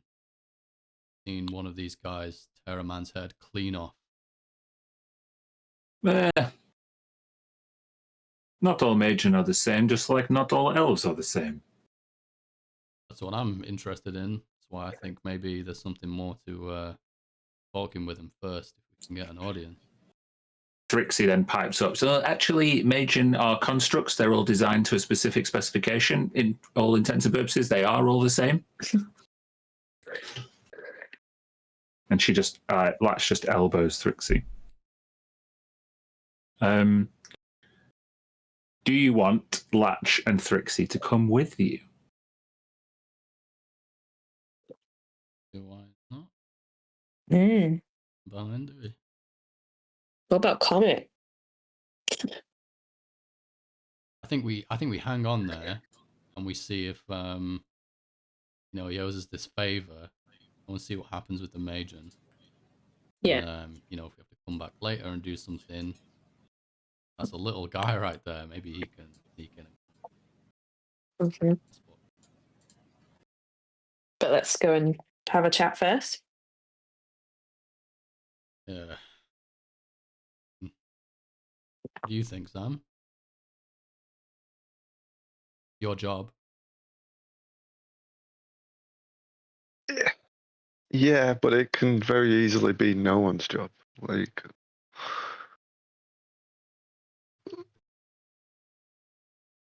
talk to the guy. It's got to have some kind of a side to a story, right?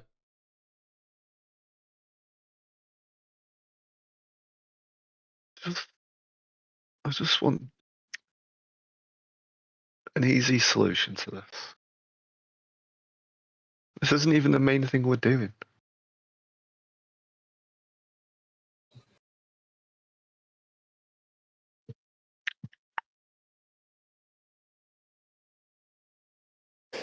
What do you think the main thing we're doing is? I'm going to be getting the broken blades home, right? Oh. Yeah. Why? What do you think we're doing? I think that we're hunting for the solution to the mystery of why that planet that we were on blew up, and trying to find out how it links to us and me, and why Otua has something talking to him that lives in his arm, and how Tharivold fits into all of this. Do you just think, well, why don't the two of you maybe run all that by us? Because I mean, I know we've been trying to keep up, but you know, we don't hear voices and have crystals in our arms to tell us the full story. So You guys didn't hear voices last night? still no. Oh, I might have done again. He was talking about that Magian. Oh, Just saying that they're quite proud creatures, and that they're public. The display that the way they're perceived by the public is almost as important to them as anything else. Really, it's like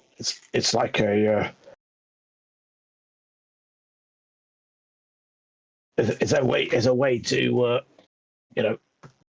if we don't want to try and hurt them physically, then maybe that's another way to hurt them. The public persona. So this Nemocrux of yours, it speaks to you in the night and reads you pages out of the encyclopedia about what to do with a Magian. Like, what do you make of this thing? Like, what is it to you, this voice? Well, so far it's been mostly a guide. It's definitely been helpful. I'm not sure we would have got out of a few situations like on Helios 7 without it. I'm detecting threatening intent from the Dragonborn. Would you like me to analyze? You only hear this, by the way. Would you like me to evaluate Kryn's weaknesses? No, Kryn's not a threat. He's fine. So what are you guys saying? So your Nemocrux there, I mean, does it have its own motives? Some kind of directive? Can you please, Craig, make a Constitution saving throw? I'm just going to roll the d20 plus 4, 16. You're okay. I mean, its first directive was to survive, escape from an exploding planet, which I for one am very grateful about. I agreed wholeheartedly with surviving. And now I think it's just wanting to learn and understand more. Or it was a victim, an escapee of this planet sundering, or whatever we're gonna call it. Yeah, and it's like it's hitchhiking for the ride and trying to look after me as it goes, seemingly. And that's the same for you, Ina? What? This, voices? yeah. Looking out for you to survive, it tried to escape the planet. There's no one really talking to me as such, but I have been seeing like a young version, I think, of Tharivold in my dreams. in the kinds of dreams that I have. But I don't He looks great, hear right? voices. Huh? He looks great when he's younger, right? Yeah, actually. But it's different, I think, to what's going on with Otua. I think mine is to do with being part of a wider elven network and the work that I did. Is it what codices is it, Dan? Crystalline? No, Yeah, crystalline codices, yeah. the crystalline codices.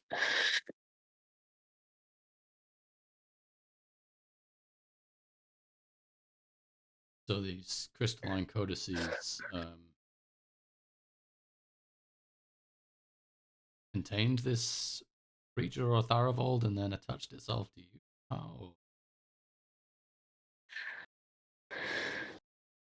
I'm not sure I totally know yet.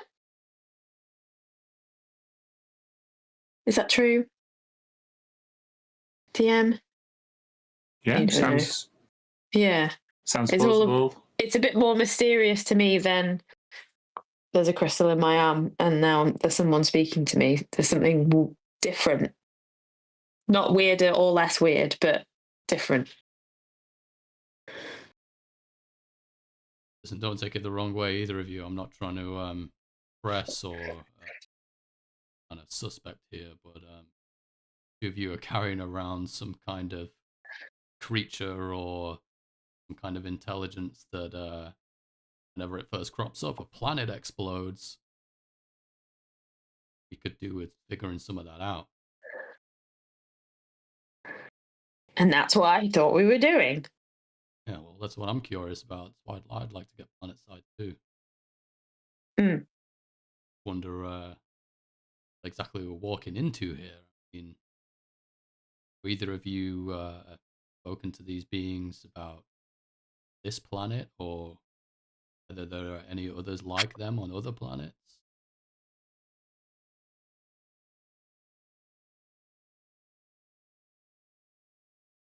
I mean, no more than Calypsico was saying about there being more on, was it every planet? Did it try and say? Yes. Think so.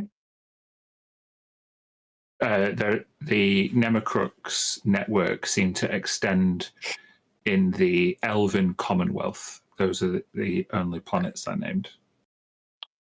The original Elven Commonwealth, which extends from Brondak to Mirakar, even all the way past to Noctis as well.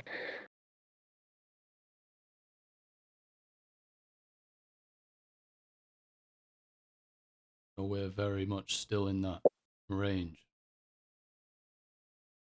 Not an expert on Elven Commonwealth, but planets aren't so far away even these days.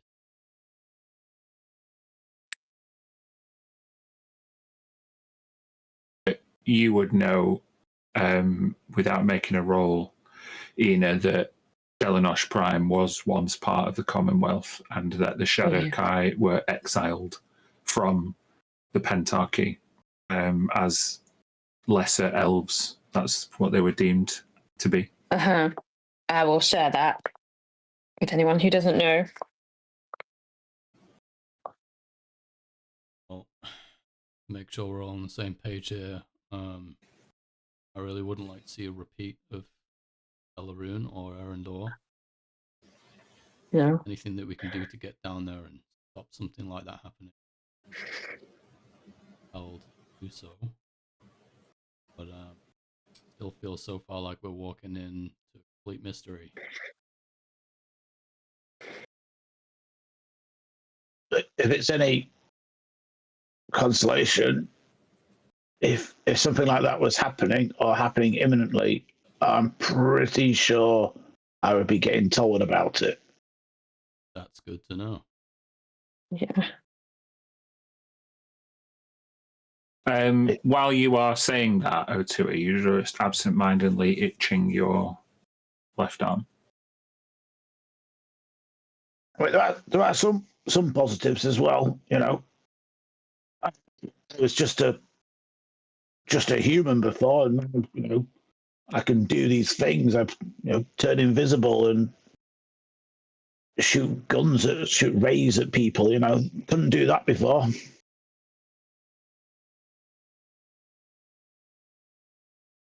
From what I saw last night at what's it called? The Gearbox. Is that where we were last night? Yes. Mhm. And in an empty building, or something that appeared empty, I could see the guard walking around inside. That's not something I could do before. Well, and there's at least a bit of good news that these Democrooks, at the very least, looking out for your survival. And at least we know that in at least one instance, one of them wanted to get off a planet that was about to explode, so you made a good point, Otua. Maybe if this one is, then get us off planet, just like we did on Elaroon. Let's hope it doesn't come to that. As you say that, you hear a big thunderclap, and it starts to rain outside. Uh-oh.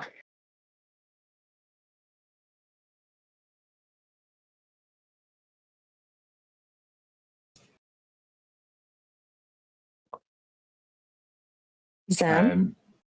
Yeah. Hey. Zam, you've been very quiet. All the things that we were talking about, all the things and the answers that we're looking for. Is that what you want?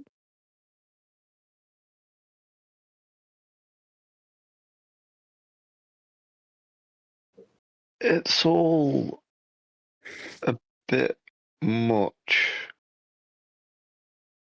The reason that I focus on trying to take the broken blades back is because these concepts are so large in scale, so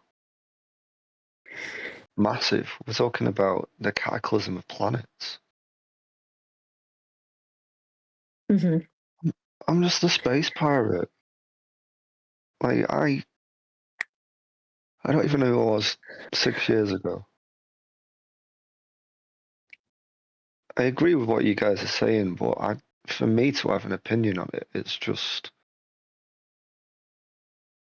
who am I to say what we should be doing? And that's why I focus on the little things. I keep myself busy, distracted. As you say, busy and distracted, you see Comet has come down for breakfast next to you, and he's physically taken your bowl of fish soup and he's just eating it next to you, Zam. I will nip the back of his arm, but let him eat it. Ow!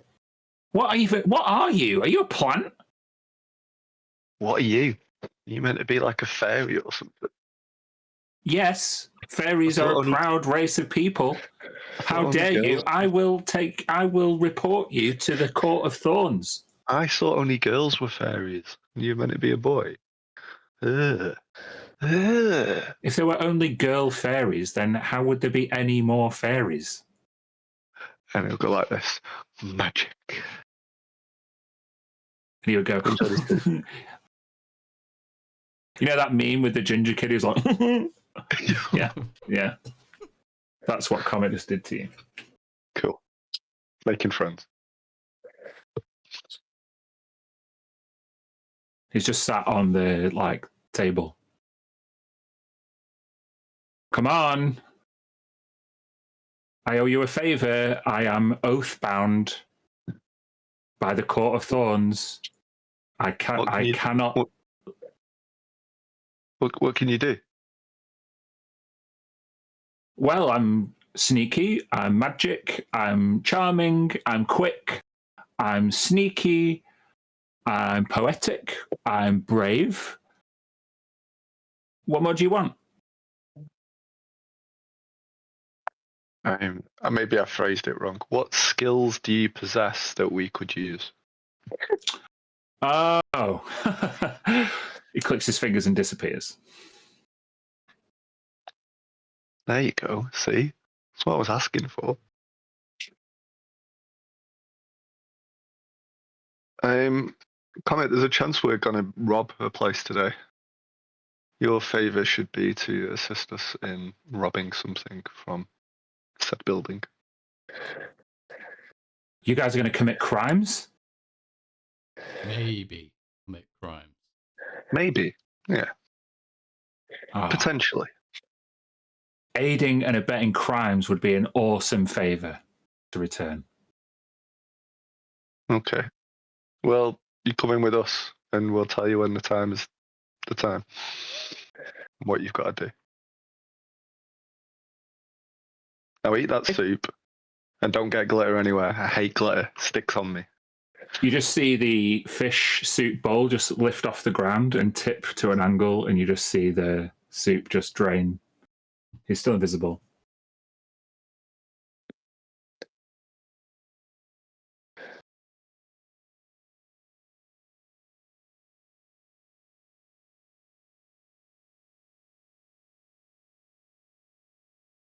What are you doing now? We're taking a monorail back to the gearbox. Okay. So yeah, that'll be. Was it 3 gold pieces? I said for the monorail. It was 2 Yeah. for a return. 2 for a return. Sorry, 1 gold piece each way. Yeah. Let's get an Okay. optimistic return. Sure. Thrixie and Latch will pay for themselves. Comet's not going to pay at all because he's invisible. Cool. Okay, so we are now in the map that you can see.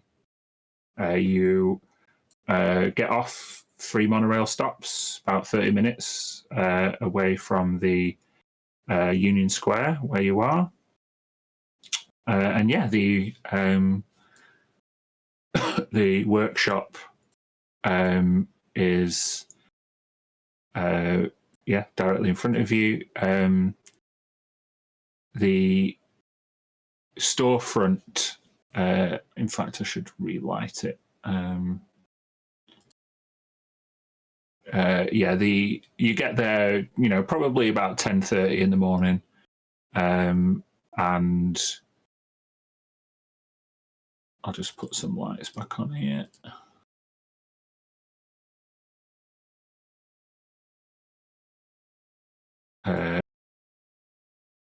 There's the storefront in front of you, or there's the workshop gates further to the south. So and maybe this is on the way there. I would ask, so what's the plan to talk to this guy? Ask him if he's got any impulse cores lying around. I mean, no, probably not that. I think you're a lot more charming than I am. So maybe you should speak to him. But I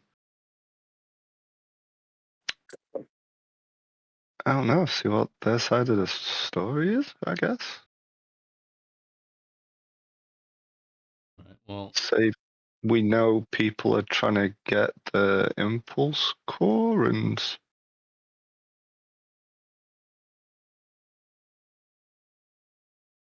I'll be honest, Corinne, I don't know.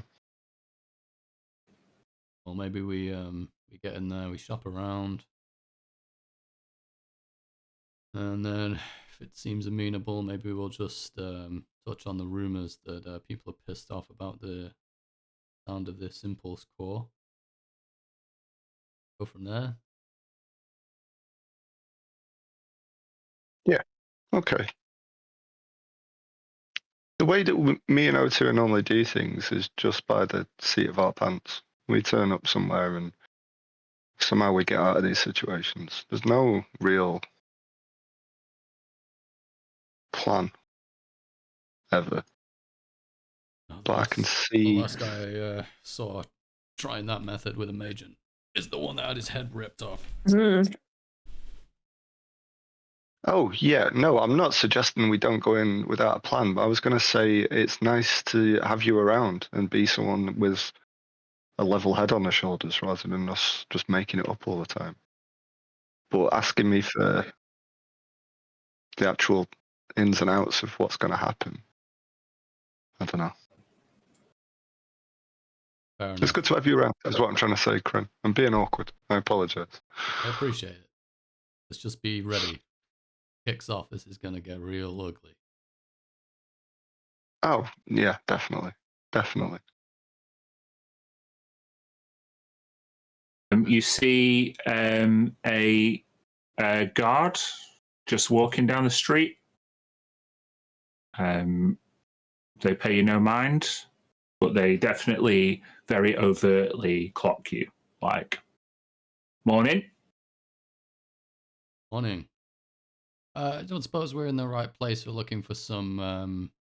Well, we're hoping to kit out our ship after we leave Mestoveliok. There's a workshop or some kind of an artisan around here. We were told. He just takes his truncheon out and points down. You're in the right place, and you can see Gearbox Workshop written into the iron gates. Which is the bit in the south. Or are we going straight? Well, he's kind of gesturing to the whole place. Like, this, it's a big building. Okay, but it looks like we've got a main entrance here that we could. Yeah, this is the shop front, definitely. Right. Go and ring the bell, I guess.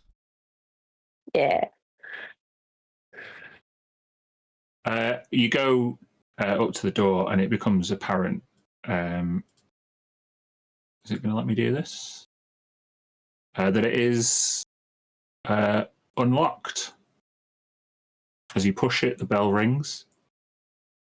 It's open. Wander inside. You see the little lad, the Zam and Otuasaur, or was it Otuasaur only last night? Thrixie and Latch come in. Thrixie's immediately drawn to this large plasma cannon that is roped off. Don't touch anything, Thrixie.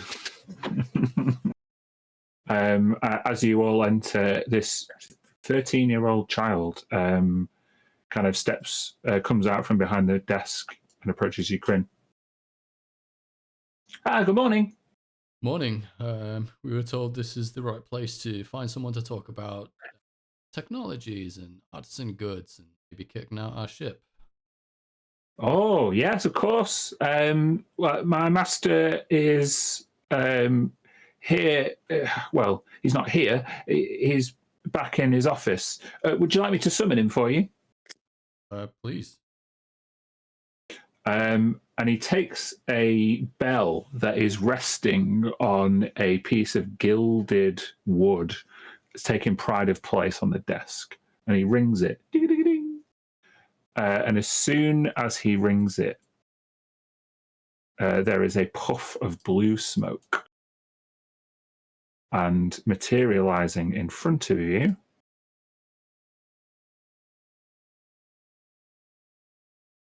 is this very tall blue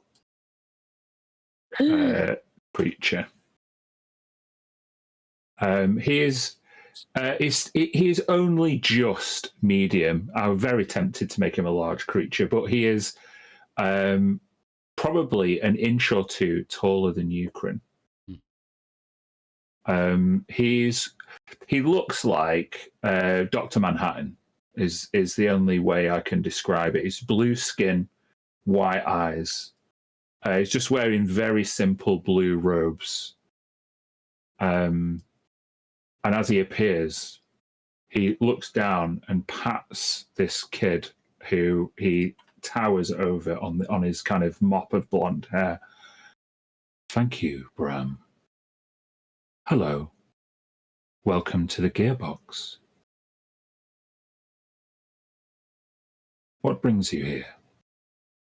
Oh, we've heard that there are quite many special goods, weapons, something potentially we could out our ship with. We didn't come with anything particular in mind, but we were told that there's rare and special goods here. Rare and special indeed. He completely looks past Ukraine and goes straight up to Zam when he says rare and special. Mm-hmm.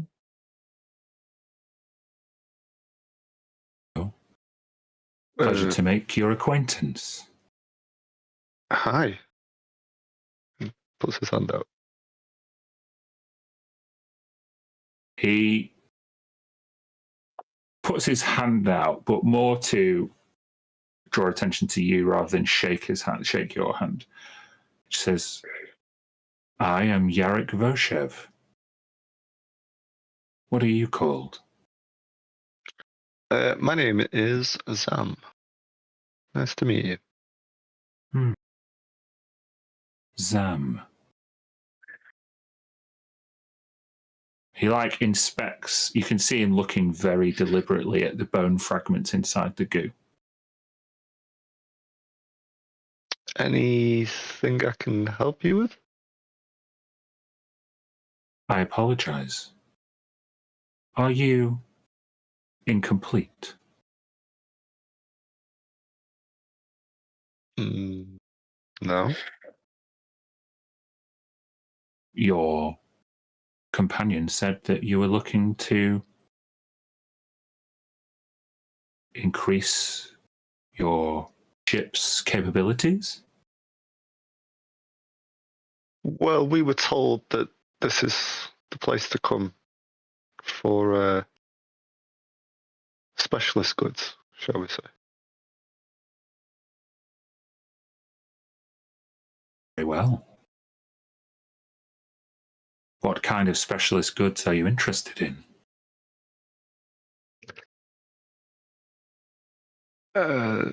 Plasma weaponry.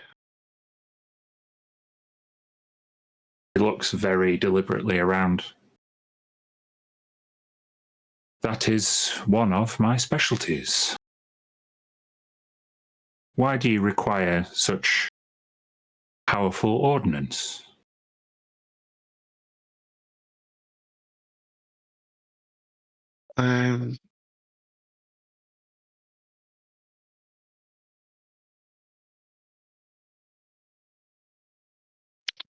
I'll be honest. We're here.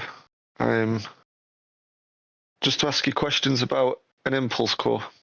All this is just lies. An impulse core? We're not enemies. We're just here to talk.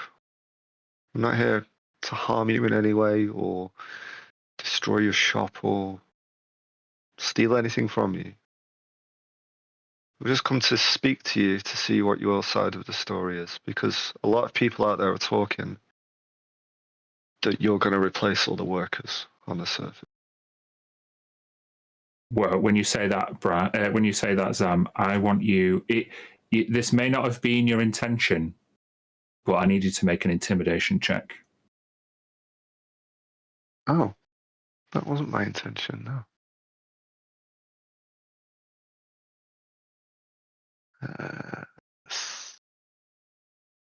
20, 30, 20, not 20. People are scared. People have no reason to fear me. I am but a lowly crafter. And you can see this very tall blue person looks a mix of offended and frightened, and he looks down to Bram. Bram, please ask our patrons to make an appointment. I must return to my workshop. No, wait. In a puff of blue smoke, he disappears.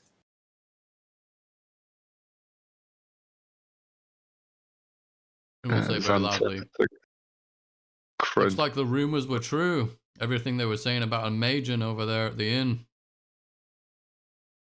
I'm trying to coax out that his reputation will be spoiled.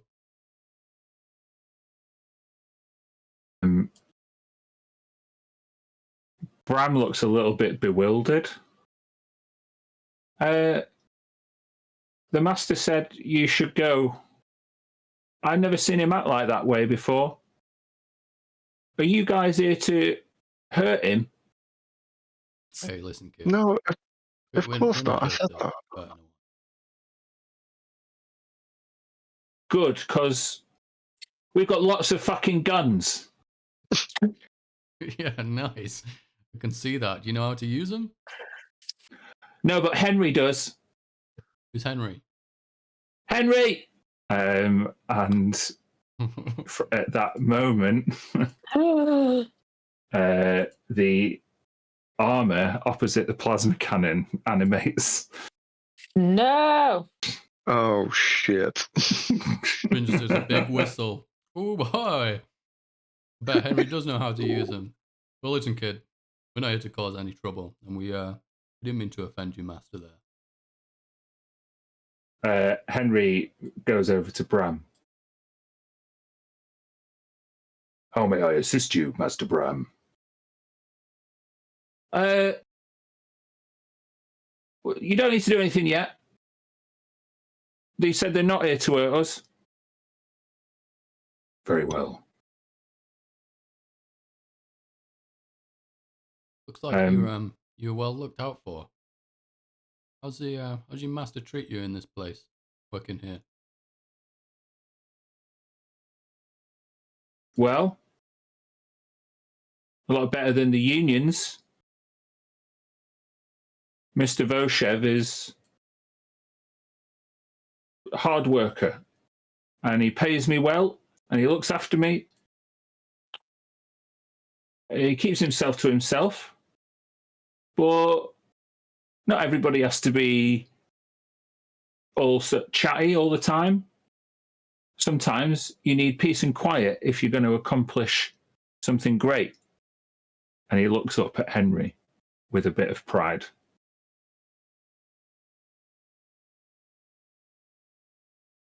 It's okay, Henry. I think they're okay. And he returns to his spot in the corner. Good. To say, we don't want any trouble with you, master. You know, I lost this eye. Keeping kids like you out of danger. Huh.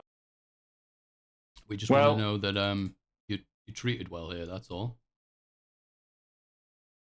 Yeah. I basically live across the road, and I keep everything nice and tidy. And sometimes he even lets me shoot the cannon.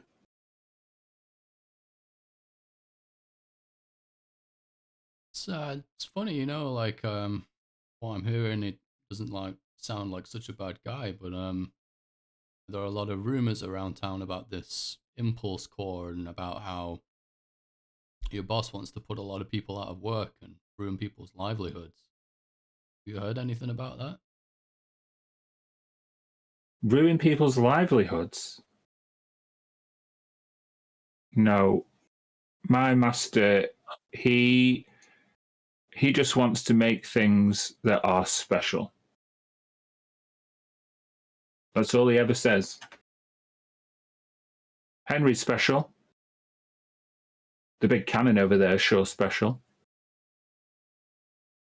One day, I want to be able to make things as good as he does. Cannons do look cool. Just in this foyer, there's all kinds of dope shit in here.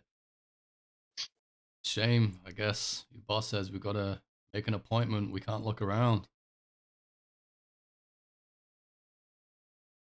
Are you trying to persuade him to Yeah, I'm trying assist to you? get him excited to show us all this cool shit he's got, you know? Okay, make a persuasion check. He's a kid, guide so him. the DC is 10. Okay, nice. I don't think I can fail. Well, and that one would, wouldn't it? So Yeah. Yeah.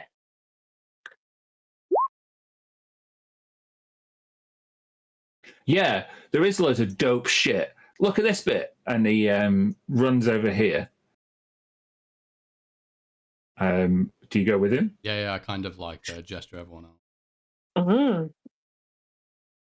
And as a coming over, I'd be like, keep him talking. Show us around.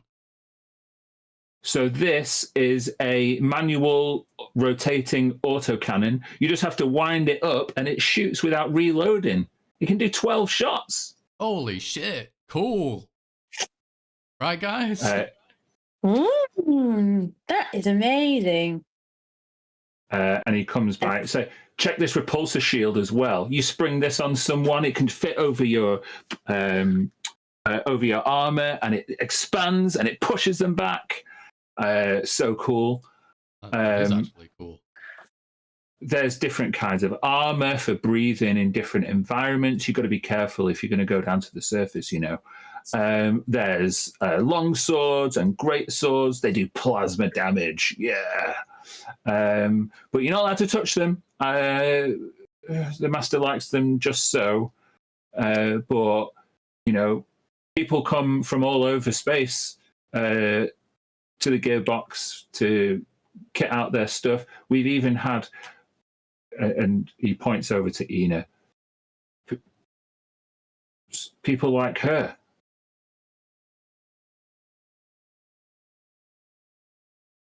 What about people like me? They come here? Yeah. Oh, I don't know. Must have been a while ago. There was a blonde guy, like you. Oh. Yeah.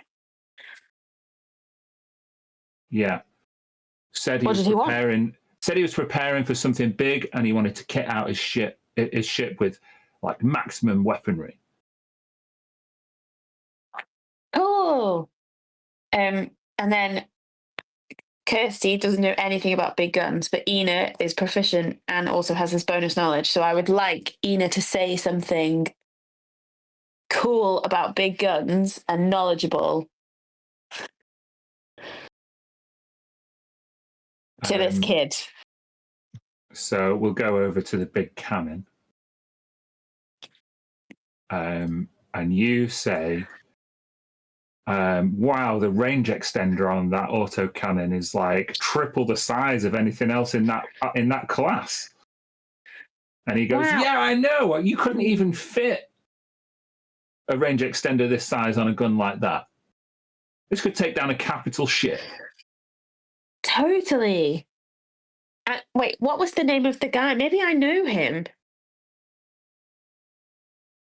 Oh. I'm sorry. The master gets very particular about confidentiality. He says not to tell other people who comes here, otherwise they might get in trouble. He said the unions are really, they get really mean to people who come here. Says that other people want, you know, worker-built weapons. Oh, but he sounds like an elf. He wasn't in a union. Yeah, he was an elf. I didn't see any credentials. But still, you'd have to talk to the master. I don't know. It was a while ago. Oh, I bet that's, yeah, don't worry about it. You won't be revealing anything. That was probably our friend Dornivore, right? And I look immediately for his reaction. Okay, he's going to make a history check, and you're going to make an insight check, and I'm going to tell you what happens. he gets a +4 to his history because he's a smart little kid. I got a natural 1. He rolls 23. He poker faces you. That's Went as over far to as my you can right see. side before I could. Yeah. Listen, if you want to make an appointment, I'm sure the master would be happy to talk to you. I'm sorry, I feel like I summoned him without having all the information. Hey, that's all right. You're doing a great job, kid. Don't worry. We're not trying to get you in trouble. Maybe I could go. Maybe I should go and get him. The bell doesn't work so reliably, and he runs to the back here. And he takes a big key off his chain, and he unlocks this door and goes out the other side. Hey, listen, we're not doing any fighting while that kid's around.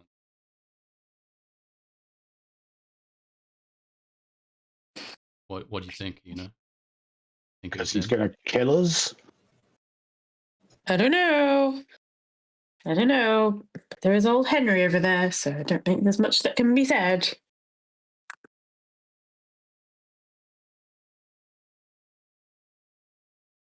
Alright, I'll just we'll just wait for a minute. Let's see. Henry just head tilts, stays. Maybe you need to be more open about our budget. You know, since that big win of yours last night, you've got money to spend. Sure, yeah. Plenty of money.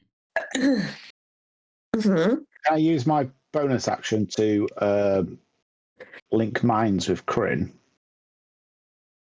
Sure. And just talk to him telepathically. Mm-hmm. Kryn, I was going to talk to Frixie about just playing down how good this weaponry is, you know, and play on the is it automatic? Is it truly automatic? That's the sort of where these this impulse core is supposed to be for automation. You know, that maybe we can try and get to shown that sort of technology. Hey, well, you're the captain. You might guess you want to take a try. I'm flying by the seat of my pants here. But I see your point.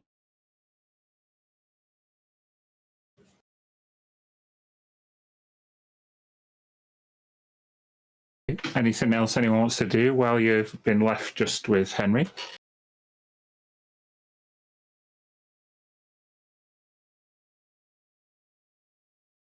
How big is Henry? He was a large creature, wasn't he? Yeah. Yeah, he was probably just as tall, but 3 times as wide as the Magian. Frixie, do you think we could get one of them on the ship?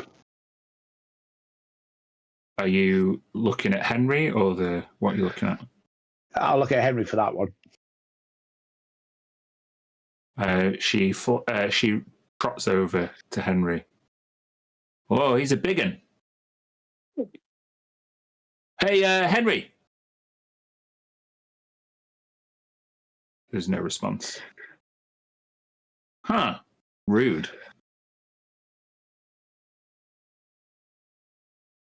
Yeah, I think one of them for Faravold would be great.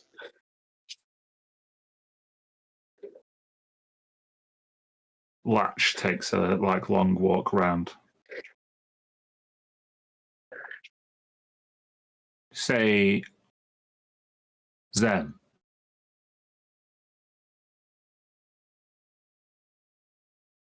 Is that me? Sorry. Yeah. Yeah.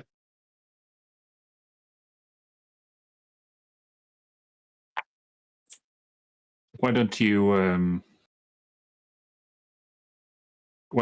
I see what else they have in the back? And she winks.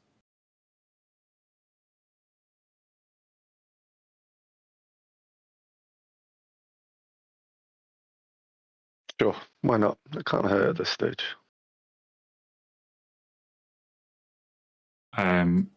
So Latch goes outside. I'd follow.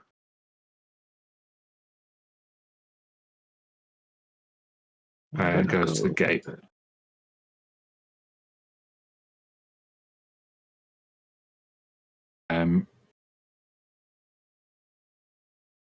Okay, I'm going to do two things simultaneously now. At this point, Bram returns with Yarrick.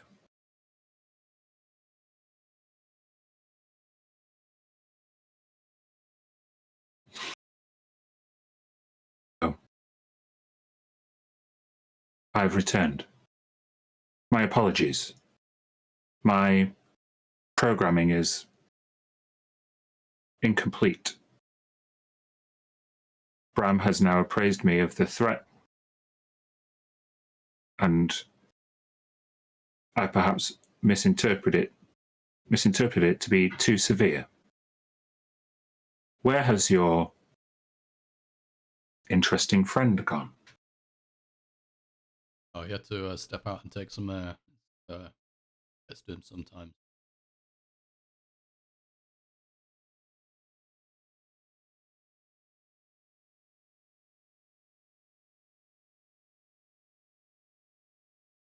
You ever seen a condition like that?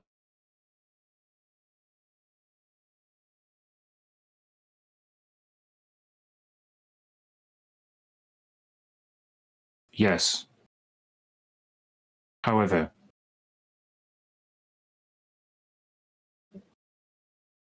a creature such as a plasmoid does not usually contain the endostructures inside your friend. He is somewhat unique. Right. I'd be very interested in studying him, or perhaps taking a sample. Is that something that you think your friend would be amenable to? Well, I know that his No samples. very precious to him, you know.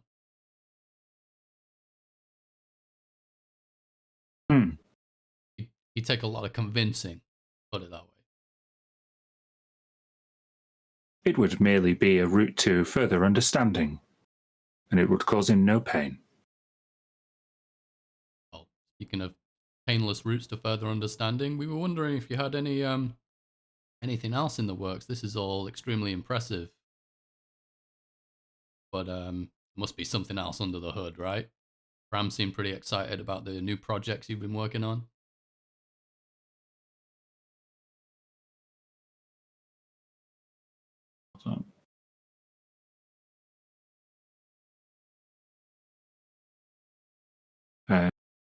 You're talking about the impulse core. I'll admit, you know, we only just heard of it yesterday when we came here, but outside of all this bickering and rumors and unions and so on, we were quite interested in it. The impulse core is a pathway to full automation and sentience. Henry here is an automaton. He can follow instructions, but he has no initiative of his own. He is bound to Bram.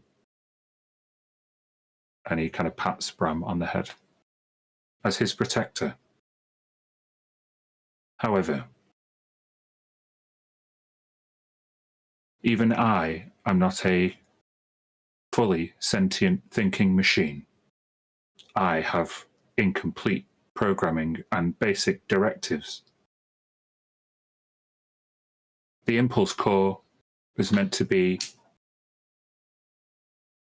a way to impart a full personality into a machine, to create a living being made out of metal and gears, one that could work without getting tired, one that was exacting in their levels of precision. I could see why the unions might fear such a creation, but that was not my intent. My programming does not insist that I create fear. While this is happening, Latch is like,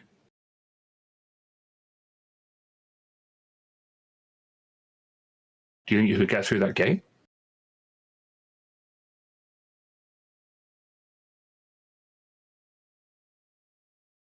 I mean, yeah, probably. I up. Do I think I can get through it? Oh yeah, it would be easy for you to get through. No roll required. I would just T1000 through it one way and T1000 through it back again. Yeah, simple enough. Do we want to, see what we can get our hands on? Can you get through the gate? Well, no, but I figured if you could get through it, you could help me open it.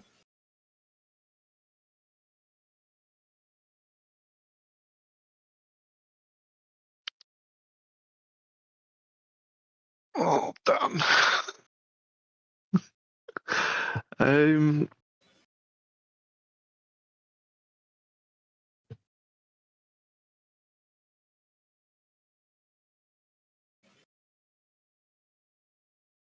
She takes out her thieves' tools.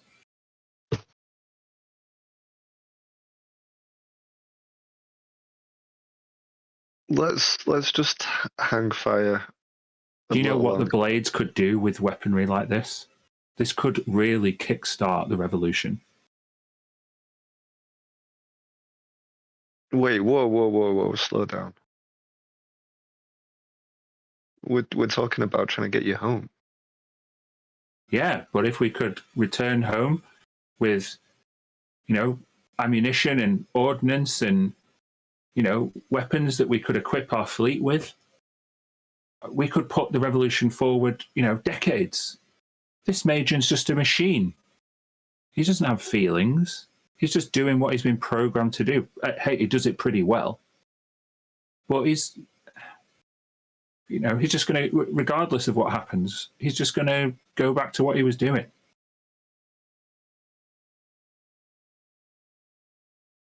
Also, you find that impulse core, you could fund the revolution for the next decade.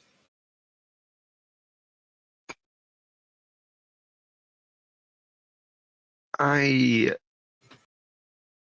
am not part of your fight. I understand what you're saying, but I don't have a dog in the race, as they say.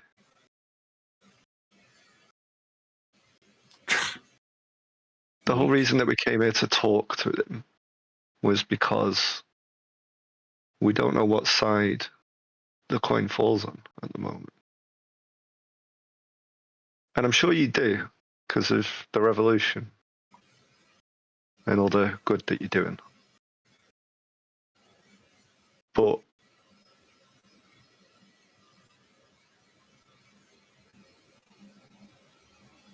let's see what this Magian has to say. You really don't believe that Magian are life forms? Make a persuasion check, Zam. 16. They're not life forms like you and I. They are machines. They were made. They don't have the same rights as us. And the fact that this one has squirreled itself away in Mester Valiok and made an enemy out of the Unions by undercutting all of their prowess is just a feature of his programming. It's not something that you should admire. It's just something that has happened. Whoever left him here probably didn't intend for him to build up this workshop. I think if it wasn't for that poor kid living amongst machines, you'd have helped me clean this place out in 5 minutes.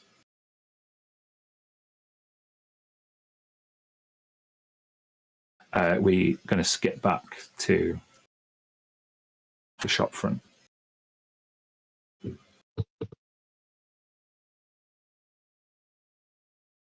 Well, if you won't let me approach your companion about taking a sample, what other business do you propose? Are you familiar with a man named Lorcan Stucker?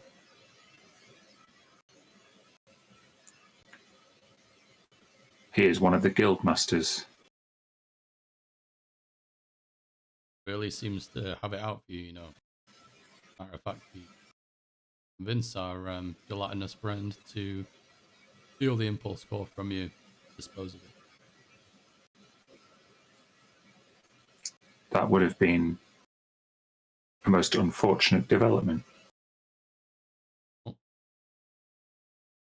don't know if that's the way we see it or not. Do you believe that I am in danger? Sure, I think you could be. I mean, I've encountered a Magian before, long enough to know that you're a formidable opponent. Lorcan Stucker alone, I can't imagine would cause you much issue, but it's more the reputation he carries.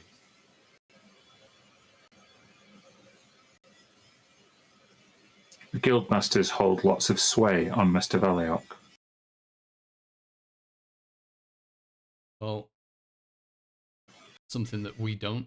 We got here yesterday, and we might leave by tomorrow. And we could leave you in the hands of Lorcan Stucker, and maybe you'll keep onto your impulse core, or maybe you'll lose it. Far be it from me to know or care what happens to scientific advancement.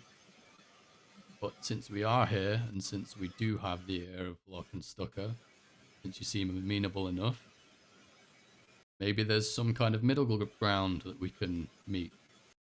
We can broker a deal between the two of you to ensure that Impulse Core is unharmed, but at the same time, the unions will have work, and those that are on planet side won't be left without a way to feed their families. I'm going to give you a persuasion check at advantage. Can I put my hand on his shoulder and cast guidance? Yeah.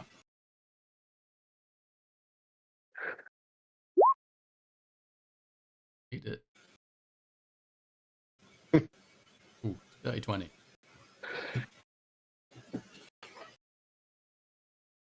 I am open to negotiations with the Gravitational Stabilization Guild.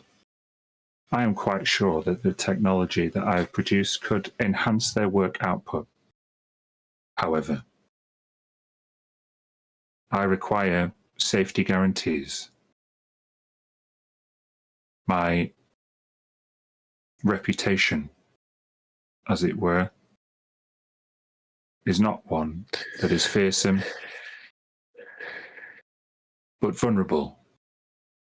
The fact that you have already liaised with Lorcan Stucker before coming to me shows just how close the threat is.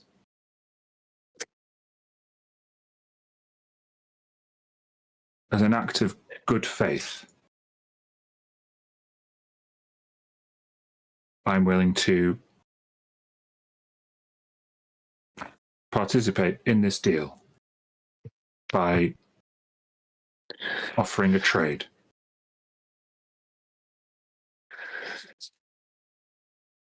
Go on.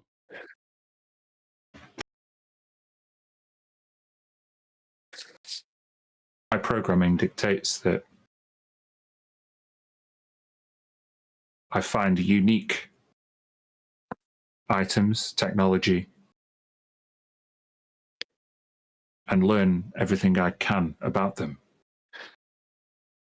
and incorporate them into my mainframe.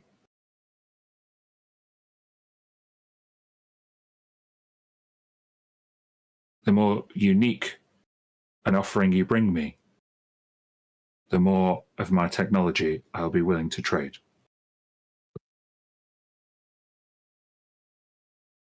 Hey, Comet.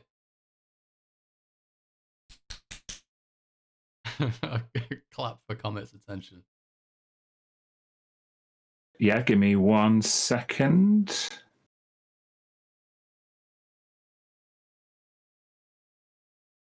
I think this is the one.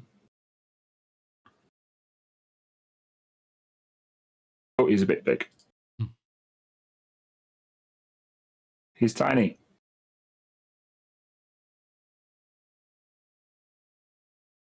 He appears next to you. How's this guy Hey! so unique and interesting? Wait! I said I owed you a favor. You're not trading me into servitude. Hey, nothing about servitude. He just wants to learn a little from you. Maybe you stick around and help out. That ain't such a bad favor, is it? Look, this kid here is fine. He works here, right? Right, kid? It's good around here, right? It's cool. Bram says, "Oh, I don't know." Yarrick then approaches Comet. This creature is suffering from cold iron poisoning. Yeah. Just about for the last, 9 or 10 decades. Material plane sucks. And Chelenosh Prime sucks.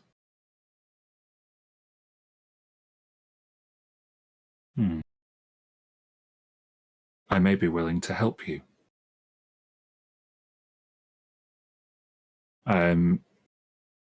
And you see Comet kind of like fold his arms and look at his like blackened nails, and runs his hand through his like oily hair, and you can see like black, like it looks like hair dyes like coming out of his hair.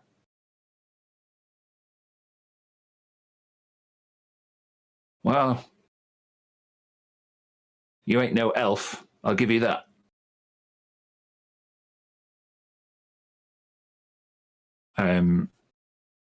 At this point, Zam, do you want to re-enter, or are you staying outside?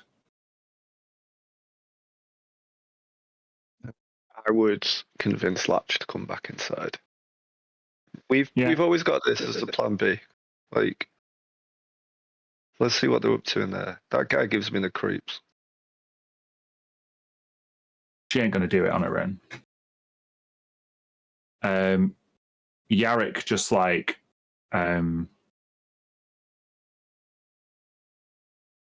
he does look a bit curious about this fey creature, and it is a creature that is rare. It is not probably what he wanted, but it's a good substitute. I'll agree to your terms.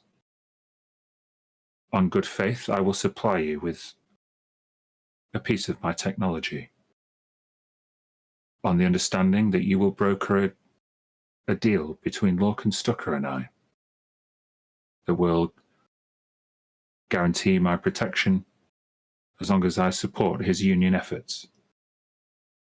We'll attempt to broker a deal, but no guarantees in this life. He, pointing at Comet, is not a servant. And Comet, you help Yarrick out with everything you possibly can. Right? Don't take the piss.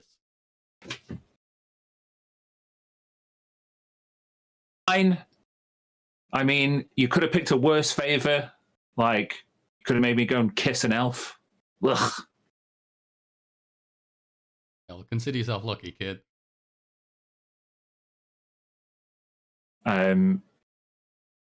Bram's like, okay. Who's the captain of your ship? I click and point towards. this little 13-year-old kid comes up to you. Well, Captain, you give us a fairy, and we'll give you a fairly good deal. Ah, good one. What do you want? One piece of technology.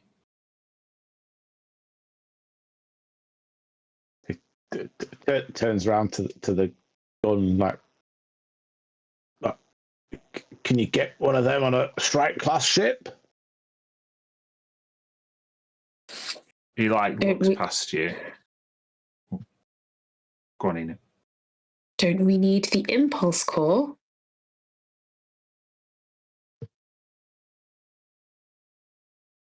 Oh, I mean, we could. I didn't think that was. I thought they were trying to an impulse core.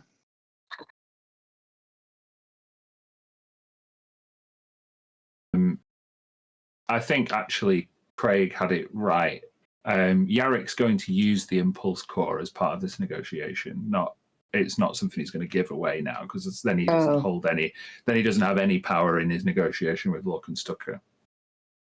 Oh, okay, sorry. No, it's all right.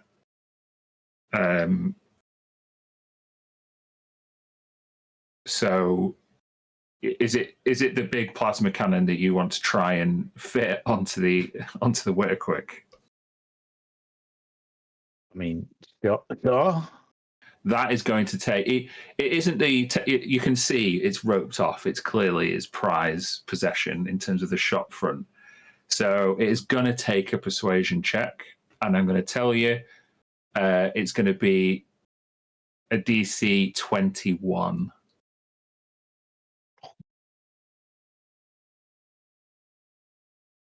What attempt to use? Roll 20. Nothing coming up, so let's just.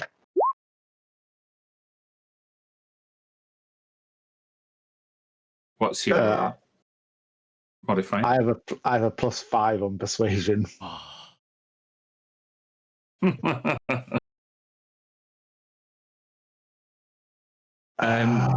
Bram says, this one is like a prototype. I don't think the master will let it go. And even then, a Shrike class ship? Are you kidding me? This thing will tip the front down if you mount it on the what's the front of a ship called? The bow. Bow? The bow. Yeah. If you mount it on the bow of a ship, it'll tip it over. Your gravity plane will be all kinds of messed up. Oh, so I thought you said to choose anything. Oh, no, he said one piece of technology, and he asked you what you want. Okay. He didn't say give you anything you want.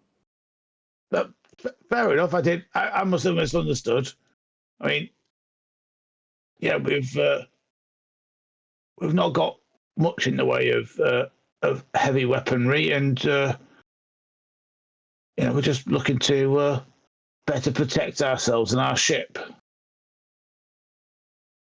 Well, if you had something else to trade to make the deal a bit sweeter, maybe I could ask the master about it. You know what he wants. Weird things?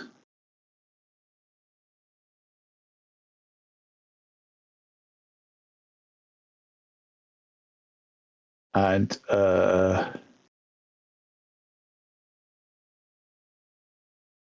with that, I pull his sleeve up and look at his. Is that weird? Are you talking about the orange crystal in your arm? Yeah.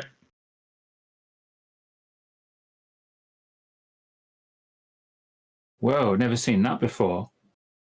Does that hurt? Not for me, usually, no.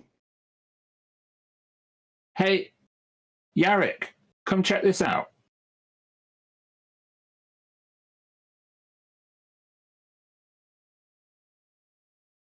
Do you show Yarrick the orange crystal? Yeah, it's still out.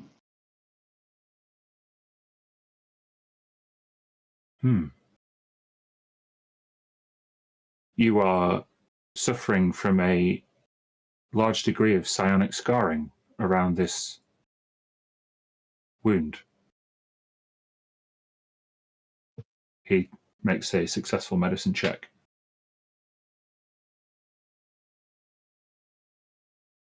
How long have you suffered with this crystalline grafting?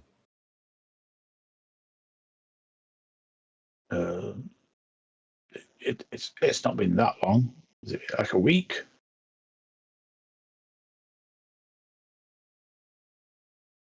Has the crystal moved since it was grafted to your bones? Oh no, it's been there pretty securely.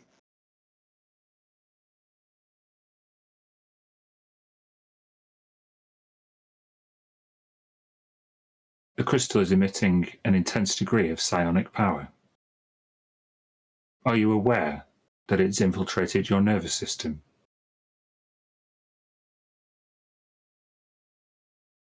It's going to have a puzzled look. We'll go, yes. Removing it could be incredibly painful.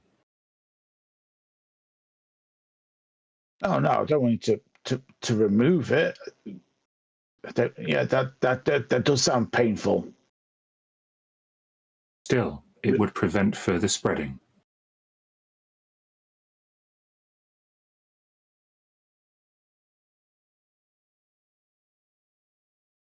I mean, I thought you were just curious about these things. Yes, I'd like to study it. Perhaps I will be able to adapt its technology into a piece of work of my own.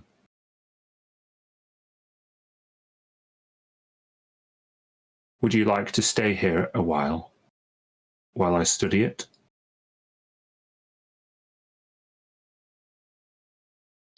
Again, can you put that weapon on my strike class ship?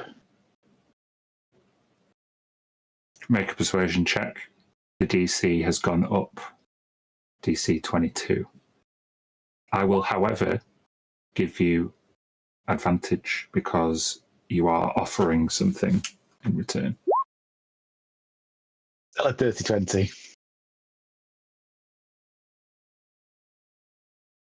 Cursed. The plasma cannon would not be immediately appropriate to fit on a Shrike-class ship. However, if you were to acquire a larger ship, I would be happy to outfit it for you. No, I'm not planning on changing ship anytime soon. Is there anything you can do with my ballista?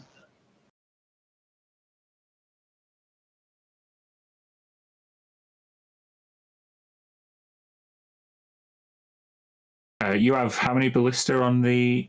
There's 3 of them. 3 of them. I could replace one ballista with an autocannon.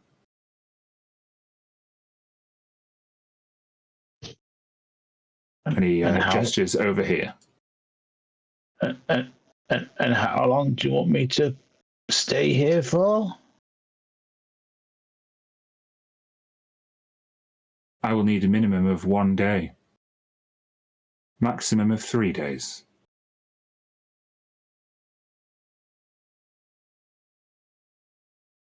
Guys, are we in a rush? It will take at least that long to fit the autocannon.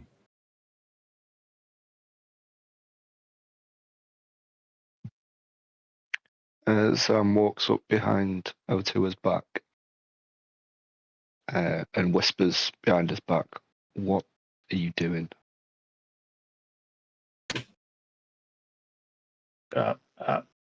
Just trying to help us out.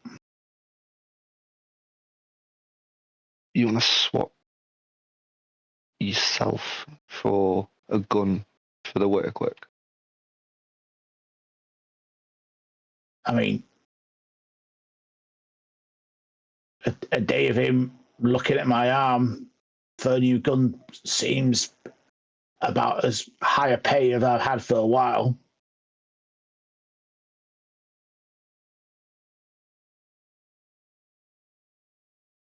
I'm not telling you what to do. You have agency. But you don't know this person, this construct, as Latch was saying.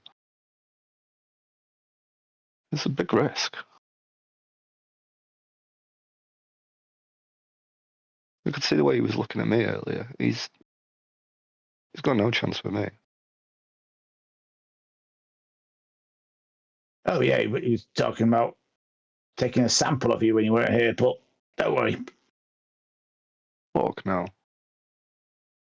I would immensely desire a sample and would happily install a plasma cannon on whatever kind of vessel you liked for the opportunity to study you. Looks No. right at Zam. No, there's no samples here. He's just pointing at him. Just tilts his head. He doesn't really get decorum manners.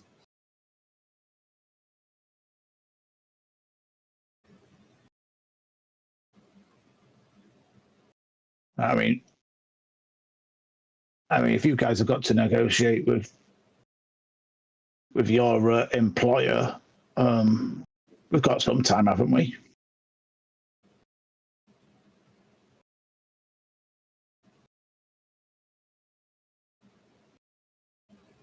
And you're happy to just surrender yourself to this being. I didn't, You have no I didn't idea say what that.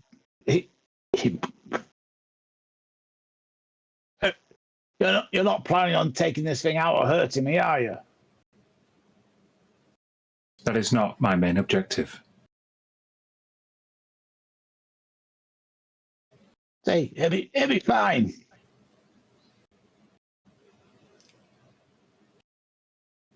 How many times have you said it'll be fine? Every time. And how many times has it actually been fine?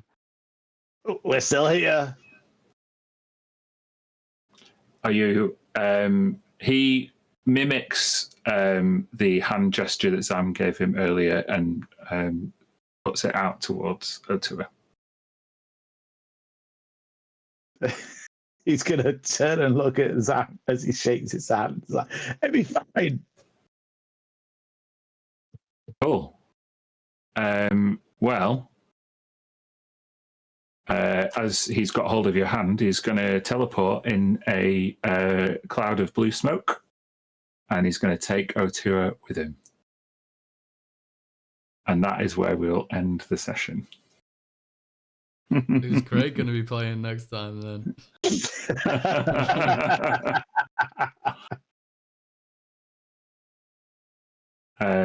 So thank you very much for joining us.